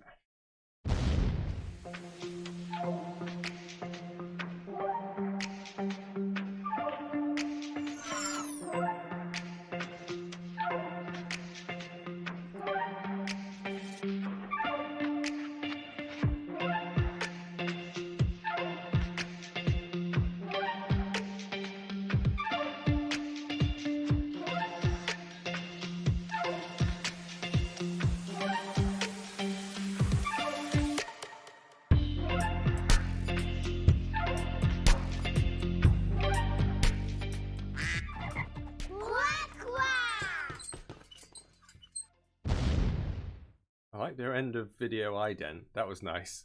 Quack quack. Okay. Mishmash. Now, this is something that's been like going on in, don't want to say a beta form, but it's been in some form in existence for quite a while, isn't it? Yeah, so this isn't one of our recent big indie pitches. This one dates back to I mean, the fact that it was a live show shows you since okay, we've been experiencing around the world what we have the last year and a half, 2 years. But this goes all the way back to our big indie fest in Vienna that you were there for as well. Really? James. That's wow. Yes. This was our winner from the big indie fest in Vienna, which was a live show for both consumers and industry that just celebrated loads of cool games across the world. And Mishmash was our winner. And yeah, and it's this very experimental art game. And ironically, if anything, I feel like in many ways it was ahead of the curve, because as we've seen moving forward, especially through things like Jackbox and Drawful, like art games and playing around with art has become a really big thing, especially during the lockdown. Well, the way this game made sense to me, because I was trying to work out what it was without having actually played it. And then I was like, okay, I know what this is. You know that game where you fold up a piece of paper and you draw something on the top, and then you fold it down and hand it to the next person. They can't see all the picture. They can just see a few lines, and then they carry on the drawing. It's kind of like that in digital form, where the idea is it's a collaborative drawing experience. So the way the developer describes it is an enhanced digital variation on a classic game called Cadreve Equus, which translates as Exquisite Corpse, which was a game which was invented by like surrealist artists in the 1920s. And it's supposed to trigger people's imaginations and basically bring everybody together by like, here's something, build on it, and then that gets passed over, now you build on it, and then by the end of it you end up with this crazy thing which is the result of the work of loads and loads and loads of different people. By the way it's described in a gaming mechanic way, a turn-based game where each player adds their drawing to the previous player's drawing, and as part of the process players only see a segment of what they are adding to. So basically that folding game. It was weird because that's the first time I've thought of that folding thing since I was like a kid. Yeah, this is the kind of game that I just know that me and my family at Christmas would have so much fun with. It's just like sort of the crazy element on crazy element. We have a lot of those sorts of games. I mean, I don't just mean the obvious ones like Pictionary. I mean, you know, like I say, there's Jackbox. There was another one I bought for my sister, which was Hidden Artist, whereby everyone apart from one person knows what they're meant to draw, and the other person sort of got to guess, but then bluff their way to say, oh no, it really is what you thought it was. And it has that sort of experimental art feel. And yeah, I remember Mishmash, and I know it's come on a long way because obviously I've met with Doron, and you know, who leads Qua quite a lot over the various different shows, and you just get to see how it's coming on more and more and embracing that craziness and wackiness and collaborative nature. And I think that works to its advantage. Well, there's a current demo that's being developed for both Android and iOS devices. It works on those devices at the minute. I don't know how available it is. That's my question, because the way that they've been communicating about this game is a lot through Discord. So there is a Discord that's there that people have been diving into, and because I guess a big part of the game is once you've created or once you've contributed to the whole thing is then the big reveal.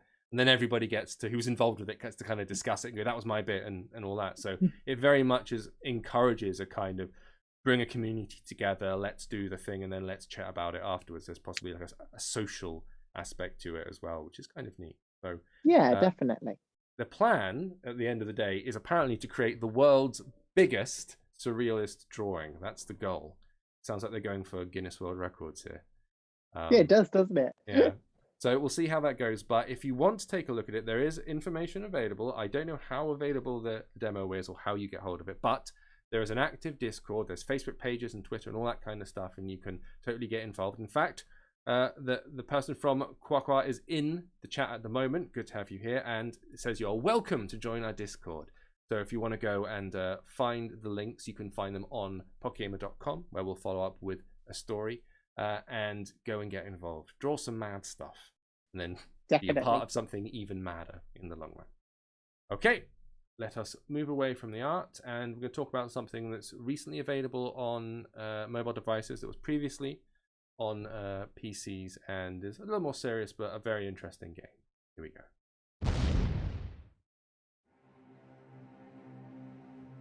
We were infants. We didn't know about the horrors of the Nazis. We didn't know that we were part of any Lebensborn program. But we did learn about hatred. Their war had been over for a few years, but our misery was only beginning. Oh, we were loved so much. After all, we were special. Pure blood. Not many. Some did see us as what we really just were. Children. Small things made all the difference. Thank God my caretaker was good to me. Outside my home, people were so cruel. How many of us suffered? Nobody really knows. Any trace of it, gone. Our history locked away. But my caretakers were what saved me. Without them, I don't think I could have survived. Yes, little things made a big difference. When there is very little, hope is all one has. Few were kind to the Lebensborn. But for all of you who will be good, thank you. I always ask, what would you have done? And your answer always surprises me.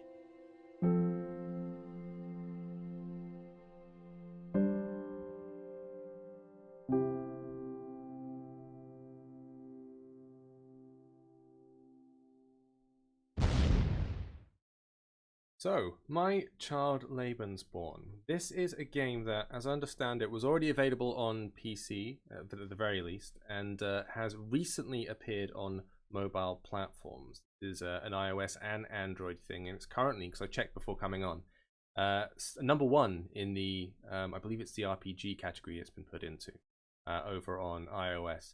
The theme of the game, as you probably got from the trailer, is you adopt a young Lebensborn child in Norway after World War II.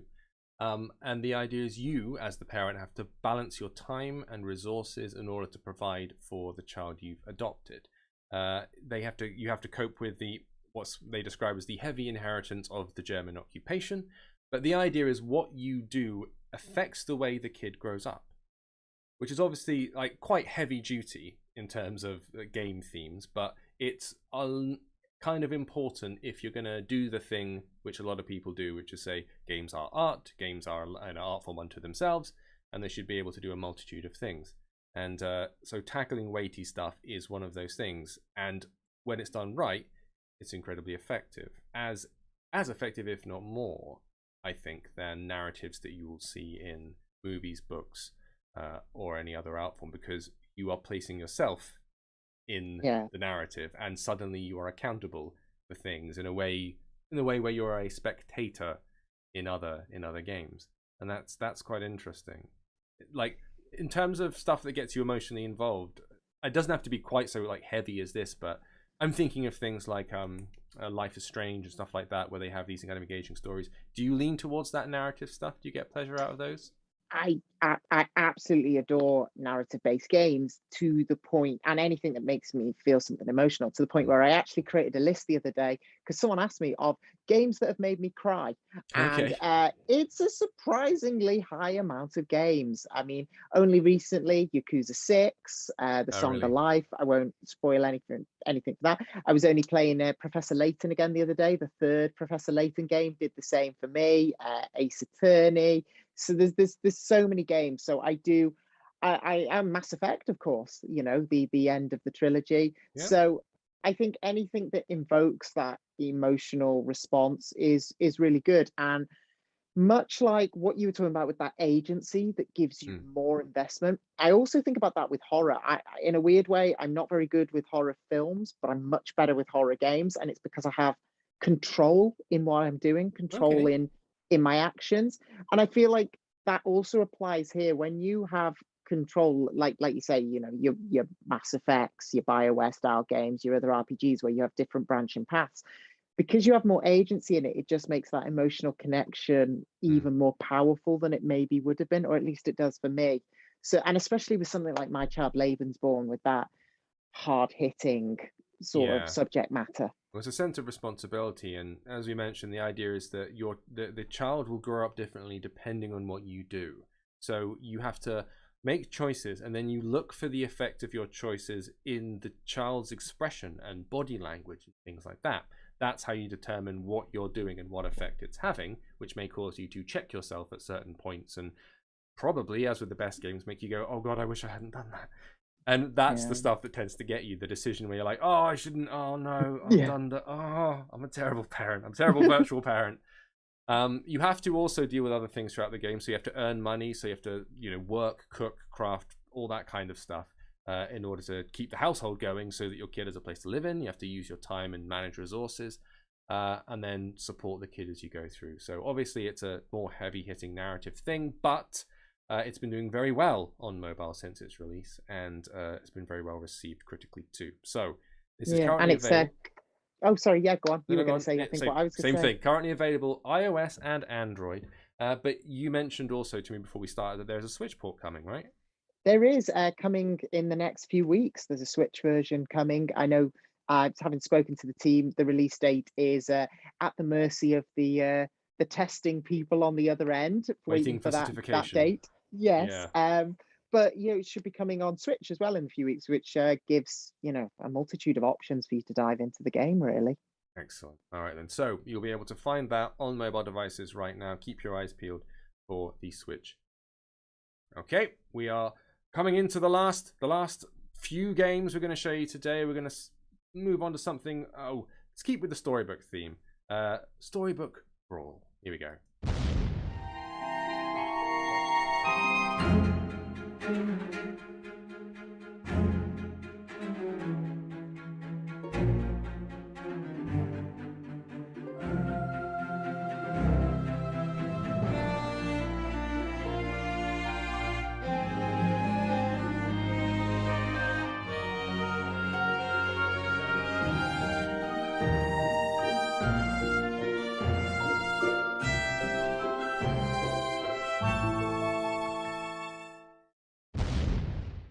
Release date. I like those. Storybook Brawl. There you go. So, 8-player card battler, this one, based in fantastical realms. As I understand it, based on classic fairy tales and stories. So I'm guessing that's a Puss in Boots going on to my left, your right. And this has been put together by a bunch of people who worked on things like Magic the Gathering, Hearthstone, The Elder Scrolls Legends. So there's certainly some pedigree in the team that were putting it together, and even in the visual style, it reminded me a little bit of those. How do you fare with card battlers, Sophia? Are you good at them, or do they perplex you? So I love card battlers, and I am a long-time Yu-Gi-Oh player. I love Yu-Gi-Oh.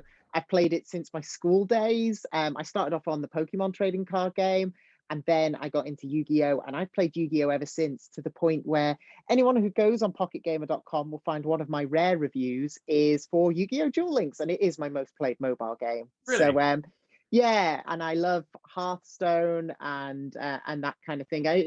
I dabbled in Magic, but obviously a lot of people are Magic or Yu-Gi-Oh! And I very much fall into the Yu-Gi-Oh! Camp. And so yes, yeah, I did the review for Duel Links, and I am still playing it all these years later. So this is very much up my street.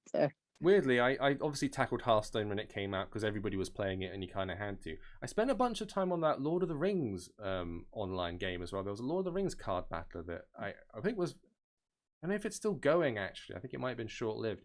But yeah, it was an interesting journey into the digital card realm, because some don't translate as well as others. I don't think Magic the Gathering has been quite as effective digitally as the actual real game. Like, they've made several Magic the Gathering digital games you can play, and they try and replicate, you know, the full card-based experience, and they're okay. It never feels quite right. It feels like someone's trying to take something and push it onto the device. Well, this is what's so interesting about Yu-Gi-Oh! Because they originally tried that, putting the full experience on, and it just never worked. The matches were too long, it was boring, it was drawn out, there was too many cards. So for Duel Links, they took it right back to its base. They really shortened the matches in kind of like half and made it short and snappy and fast.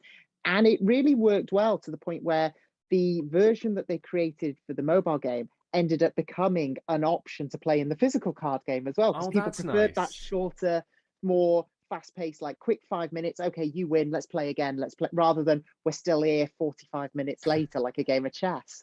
That's no, having it bounce back and like that cross-pollination thing where one influences the other. That's neat. Well, with this one, you're going to be dealing with 30 different heroes to command. You get to choose between your particular fantastic fantasy empire. So you got vampires, you got Snow White, you got what they call Princess Peep. These are all, I think, slightly legally distinct from actual fairy tales. I don't know how open source fairy tales are at this point. I think they're probably pretty okay. open source, aren't they? I think so, pretty much. But yeah, obviously card-based stuff.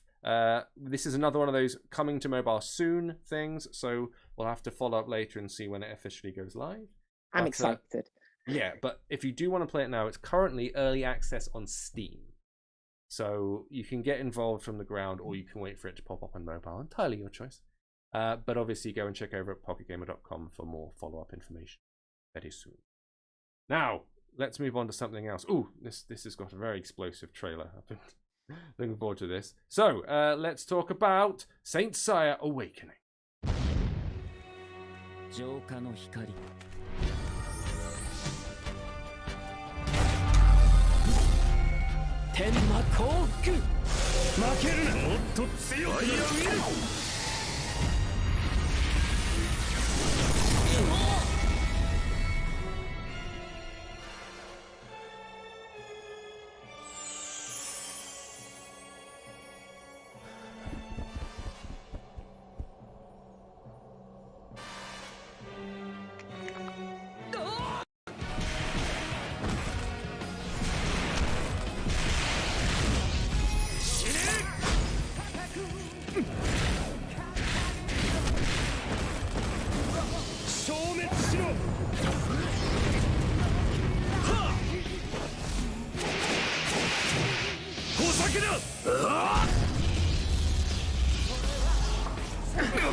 That classic Blade anime from my childhood. Oh, there you go. Saint Seiya Awakening, full title, Knights of the Zodiac. It's a mobile RPG game that's been around for a couple of years now. I think we're up to the 2nd anniversary at this point of this one, which is based on a pre-existing manga. And they are celebrating the 2nd anniversary this September with some new stuff. So you're going to be given a brand new playable trio who are called the Athena Exclamation, which is a properly dramatic gang name. Beats the Sharks, doesn't it? Along with a series of celebration events. So the 3 characters in that playable trio are Aries Mu, Scorpio Milo, and Leo Aeolia, who apparently once performed the technique to fight against other AE trios formed by Gemini Saga, Capricorn Shura, Aquarius Camus. The names. They've got the thesaurus out for these. I salute. They're testing you. They really are. Yeah, nice. But this is the first kind of cluster of new characters they've released since 2 years ago, apparently. September is the date. They can pre-order them now on the official website, and apparently you get pre-order bonuses as well. So, mobile RPG-based stuff, especially with anime stylings and things like that. There are certain studios that really dedicate themselves to doing... I'm thinking of, like, it's not Kairosoft. What is it? There is one studio that's always pushing out sort of... They're not the same game. Kemco are very well known. Yeah, that's what I was thinking of, Kemco. Yeah. Where they kind of, their bread and butter is doing those kind of like, hey, do you remember Final Fantasy like 3 and 4? Well, that's what we do. And there's a real strong like following for all these games that on the surface are fairly similar, but clearly they have a fan base and a following. Do you get involved with RPGs on mobile? Those long form ones are gone for ages, or do you find that something you want to sit at a bigger screen for? Do you know what? I'm going to give you the third option, weirdly, because I find it harder actually to get into RPGs on a bigger screen, the sort of that style of RPG. Really? But give me it on a portable console like DS, 3DS, Game Boy Advance, Game Boy Switch, and I will, it's PSP Vita, and I will play for days and days and days. I'm thinking even like down to Persona, a game that I just sort of didn't want to put the time into on PlayStation 2. Persona 4 comes out on Vita, 120 hours are gone and I'm still playing it. So yeah, I mean, I think as we talk about this evolution to having controllers as well, I think I could definitely dedicate that time on a mobile platform if I had, you know, like the sort of clip with my Xbox controller. That's right, the clamshell thing. Well, I've got a friend who got the Xbox Game Pass working on the Android device and just bought the controller, and that was his only access to Xbox.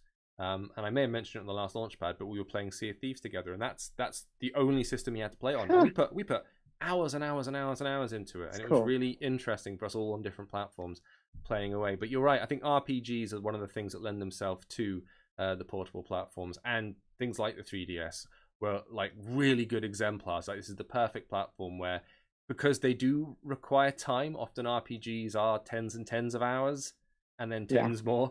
It can be a bit like, well, if I can only afford to do, say, you know, half an hour in the evening when the kids have gone to bed and the console's there or something like that, you're never going to get it finished. And it's easy to get like, where am I now? Which quest am I on? What thing was I supposed to get? I've forgotten the storyline. Exactly. Oh, God, yeah. Hang on, I'm going to bring a bunny up for a moment. Yes, that thing where you step away for 2 weeks and come back and it's like, I've forgotten everything. The controls, the storyline, and now I'm just desperately confused.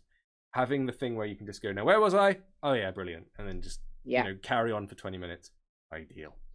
So, with this one, the other thing that's coming alongside those characters is this has become an esport, this game. So, since Seiya Awakening, cool. They did a tournament before. This September, GT Arcade and Tencent are jointly organizing the Jameer Galactic Championship, for the JGC, which will be the first of its kind for since Seiya Awakening, and will bring the esports to folks in, it's going to cover Europe, the Americas, China, Japan, South Korea, Southeast Asia. Esports is something we haven't really touched on yet, but of course with the prevalence of mobile, I think Vainglory was one of the first games where they were really pimping the whole esports aspect of it all. Because it was a MOBA, and more and more, obviously, Clash Royale became an esport too, and we're only going to see more of this stuff. So if you are at all interested, you can pick this up right now for free, of course. It's been available for a few years, and you can now jump in and grab new content to go with it. Maybe go play on the world stage. Go and get famous in Europe or wherever else. More power to you. Okay, last thing for the day. I'm going to switch to explode into a two-shot over here because we want to thank you all for being with us. We're not quite finished yet, but if you haven't already subscribed and giving us a wee bit of love on our various channels, do so. You can follow our Twitch because we'll be back here doing more streaming stuff. Make sure you sub over on the YouTube channel because of the video that we showed you at the halfway mark. There's loads more of that there. Maybe get involved as well. And you can see what we're up to in all facets. So, for example, we've got a biz channel as well, pocketgamer.biz, which covers all the numbers stuff that some people find boring, but others find incredibly interesting. You can go and get involved. And then there's places like that where you find out about the Big Indie Pitch, which is what Sophia runs. You can come and join a competition, and you will literally be judged by that face, the one that's slightly frozen at the minute. Don't worry, we're rabbiting you. Here we go. I've decided this is clearly a problem on my end when I was blaming Dan for it yesterday, but it's an excuse. It's an excuse to get the rabbit out. The rabbit's the judge now. Yes, the rabbit's been brought into the fold and will be giving your game 7 out of 10. Splendid. So, we're going to round this off with another thing we do here at Pocket Gamer every now and then. We have a Pocket Gamer Hall of Fame, which was started fairly recently, where we induct games that we believe to be perfect, I'm going to say the word again, exemplars of the mobile form and kings of the gaming world. This is stuff that's proved that mobile works. In some cases, we try and honor the ones that are the early innovators that maybe introduce a mechanic that would only have worked on touchscreen and then leverage it in such a way that it becomes a huge big thing and everyone loves it for very good reasons. This one is my personal favorite. This is the one that I would have chosen because when I started working on mobile stuff, you know, people go like, oh, mobile games, But what you're looking for is what can you do on this screen that you can't maybe do as easily on a controller. And this game is the main example that I point to. So let's see who we're inducting into our Hall of Fame.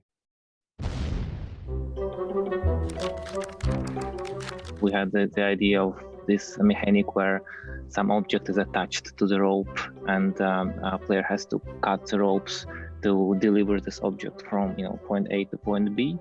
And once we made the prototype, it seemed quite nice. We liked it, and that was the start of Cut the Rope.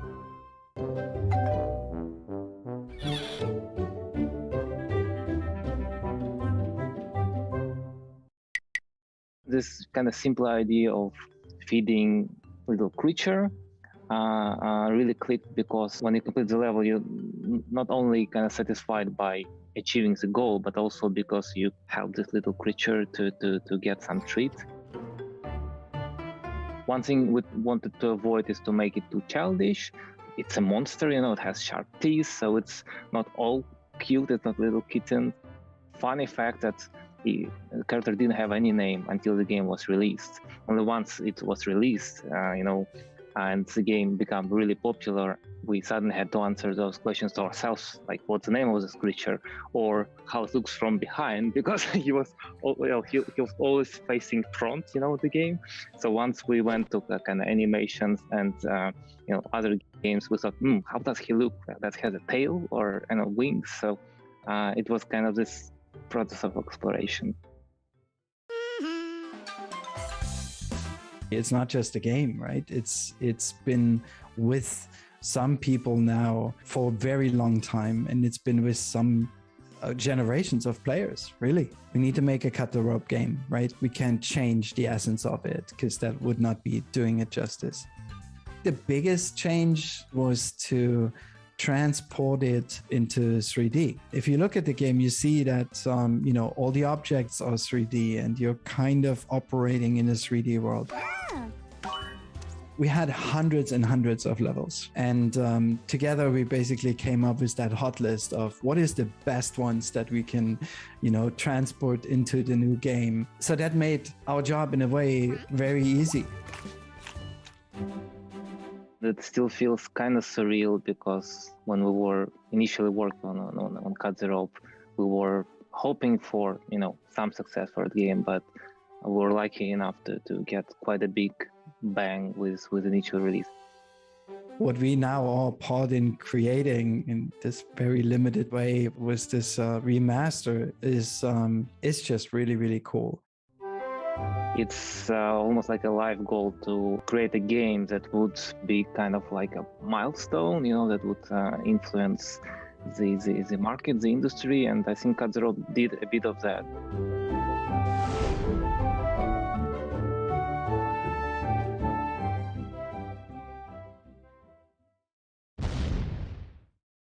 Shameless excuse for me to play a bit of Cut the Rope on the stream. Hey, there it is. So, I unironically love this game. I think it's brilliant. It's one of those incredibly elegant, simple, clever concepts that the moment you play it, you're like, oh yeah, okay. This instantly clicks. It was one of the first games back when Angry Birds appeared for the first time and Where's My Water appeared for the first time, that went, okay, I'll go back a little bit to show you. We're just going to use the touchscreen and see what we can do with it. So Angry Birds was like, we'll do the pull and drag thing. That's what's going to work for us. I'm just going to rabbit you up for a brief moment. And then, obviously, you had Where's My Water, which was something like slightly different. I hit the wrong one there. I undid the... Hang on, where's the rabbit gone? There he is. There's the rabbit. Lovely. I'm going to swipe a rope here. Where's My Water was about dragging your finger through dirt to carve tunnels to get the water to that alligator's bath. That was the Disney one. And then this is Zeptolab. So you saw Semyon there, who was speaking at the beginning, who was the co-founder of Zeptolabs and the co-creator of Cut the Rope, and of Omnom, who's become a little kind of celebrity in his own right, because he is incredibly adorable. And that's one of the things where, I didn't do that in time. There we go. Lovely. And he's got a munch on him. Now, this is the remastered game, which is what you saw the second dude, Kai, talking about. So they worked with Paladin Studios to make a Cut the Rope remastered for Apple Arcade, which is what I'm playing right here. So this is kind of like a best of, as was mentioned, a hit list of all the best stuff. And this, I'm throwing Fruit Ninja into the same basket, by the way. Yeah. That's another game that was like, okay, we've got a device, which the primary interaction is you can touch and swipe it. What can we do with that? That you can't really do with a joypad or something. And that's what this did. The feeling that you are actually slicing through something is what made Fruit Ninja so satisfying. And in the same vein, the feeling of just going whap like this made it. I'm going to swipe that bit off there, off the ends, and then we're going to do another one over here. Yes, and then we're going to whap that down straight on top of the wee man. There we go. This is like Omnom's tiny little wee pal. Because there's like a Cut the Rope extended universe at this point, thanks to, you saw some clips in the video that we made. It's like Angry Birds. Yeah, it's like an entire cartoon universe and all that kind of business. Are there any like old games from the past that you still think of fondly? Sort of from mobiles past. Yeah. Yeah. I mean, the obvious one is the sort of the Angry Birds, but I think this actually probably would be one of them, and that sounds a bit like a sort of cop-out answer. But what I was thinking about when you were talking about it, and like why it's a worthy induction into the Hall of Fame, is kind of, and the other example I will use with this, but it's on DS, is Professor Layton. Mm-hmm. Is that I live and breathe gaming. I grew up with gaming. It's my life. But I wasn't the one that discovered Professor Layton. It was recommended to me. And equally with Cut the Rope, I was recommended to play it by someone else. And the surprising thing, which shows its accessibility, is who recommended it to me. And it was my mum. It was my mum who was playing, because we had iPod Touches back then. We didn't have the phone or anything like that. It was when you still had your Motorola flip phone, but you had this fancy iPod Touch that was your like music player. And Mum was like, "Oh, I'm playing this. Look how cool this is." And I was like, "That is cool, Mum."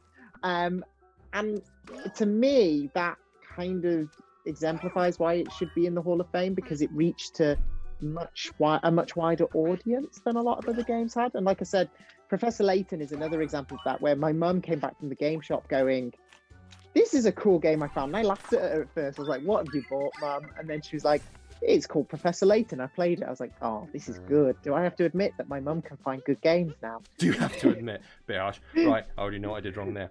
But in terms of like all the stuff we've been talking about before with mobile, so it's a quick turnover game. It's a game that lets you kind of like, oh, hang on, got that. And he's up, he's got the front. Yes! Where single screen levels, you're holding it portrait, which again, that was novel at the time. We all play big games portrait. Now everyone, entire video platforms exist where you film things portrait. That was never a thing. Everything was landscape before. Like, this stuff that we take for granted now kind of started here with this stuff. Now, obviously, this is the 3D remake, and as Kai was saying in the video, they've kind of done their best to make sure they keep the essence of the original game. So, on the one hand, it's 3D, and so the actual characters, the sweets and the candy that Omnom's getting, these are all 3D assets, but it's still the 2D plane. It's still the same gameplay pretty much. Like, it's incredibly from one-to-one. You can switch between the old game and the new game, and it makes sense. The benefit here is tweaked visuals and having all the best ones kind of in one place. But it definitely made it more adorable as well, like even more adorable. See, I like both designs. I really like the original 2D thing. Like, I think he's a real design classic, is Omnom. Because he is, they said it's like he's a bit cute, but he has got his little pointy teeth. And I'll show you here. I'll get this wrong. Here's me acting like I'm going to fail deliberately. If I cut the rope here, look at his little face. I made him sad. He goes, oh. And when we talk about responsibility in games, we talk about narrative decisions, we talk about heavy-hitting drama. There's nothing more distressing to me than making Omnom do a little sad face. I can't bear it, Sophia. It's terrible. I have to feed him his candy. So this is our second entry, I believe, in the Pocket Gamer Hall of Fame. It goes to a very, very worthy game. One of my favorites. Cut the Rope is just an absolute classic. I'm just going to cut everything and see what happens here. I've got no idea. Which brings us to the end of Pocket Gamer Launchpad number 5. We want to thank everybody who tuned in over the past 2 days, over a whole bunch of games, new releases and reveals, and you saw exclusives and all the rest of it. 2 hosts. Dan was excellent yesterday, and I'm sure you all agree Sophia's been marvellous today. Thank you so much for joining me. Oh, thank you for having me. And obviously thanks to Clem the Bunny Rabbit for the sporadic appearances, and to Omnom as well for being incredibly adorable. After about 10, 11 years or so, like, he's been around the block, and I've got to say, Omnom, you're looking good. You're doing well. Oh, I didn't feed him. It's a tragedy. I'm gonna have to jump to a I can't bear to look at his sad little face.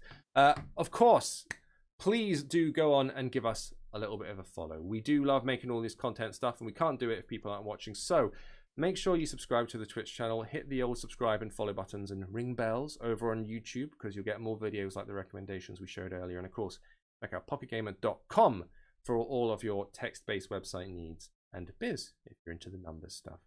We are officially out. We will see you again for another Launchpad at some point in the not too distant future. Keep them peeled. Thank you everybody in the chat who spoke up, and everybody who lurked. We love you too. We will see you next time. Bye bye.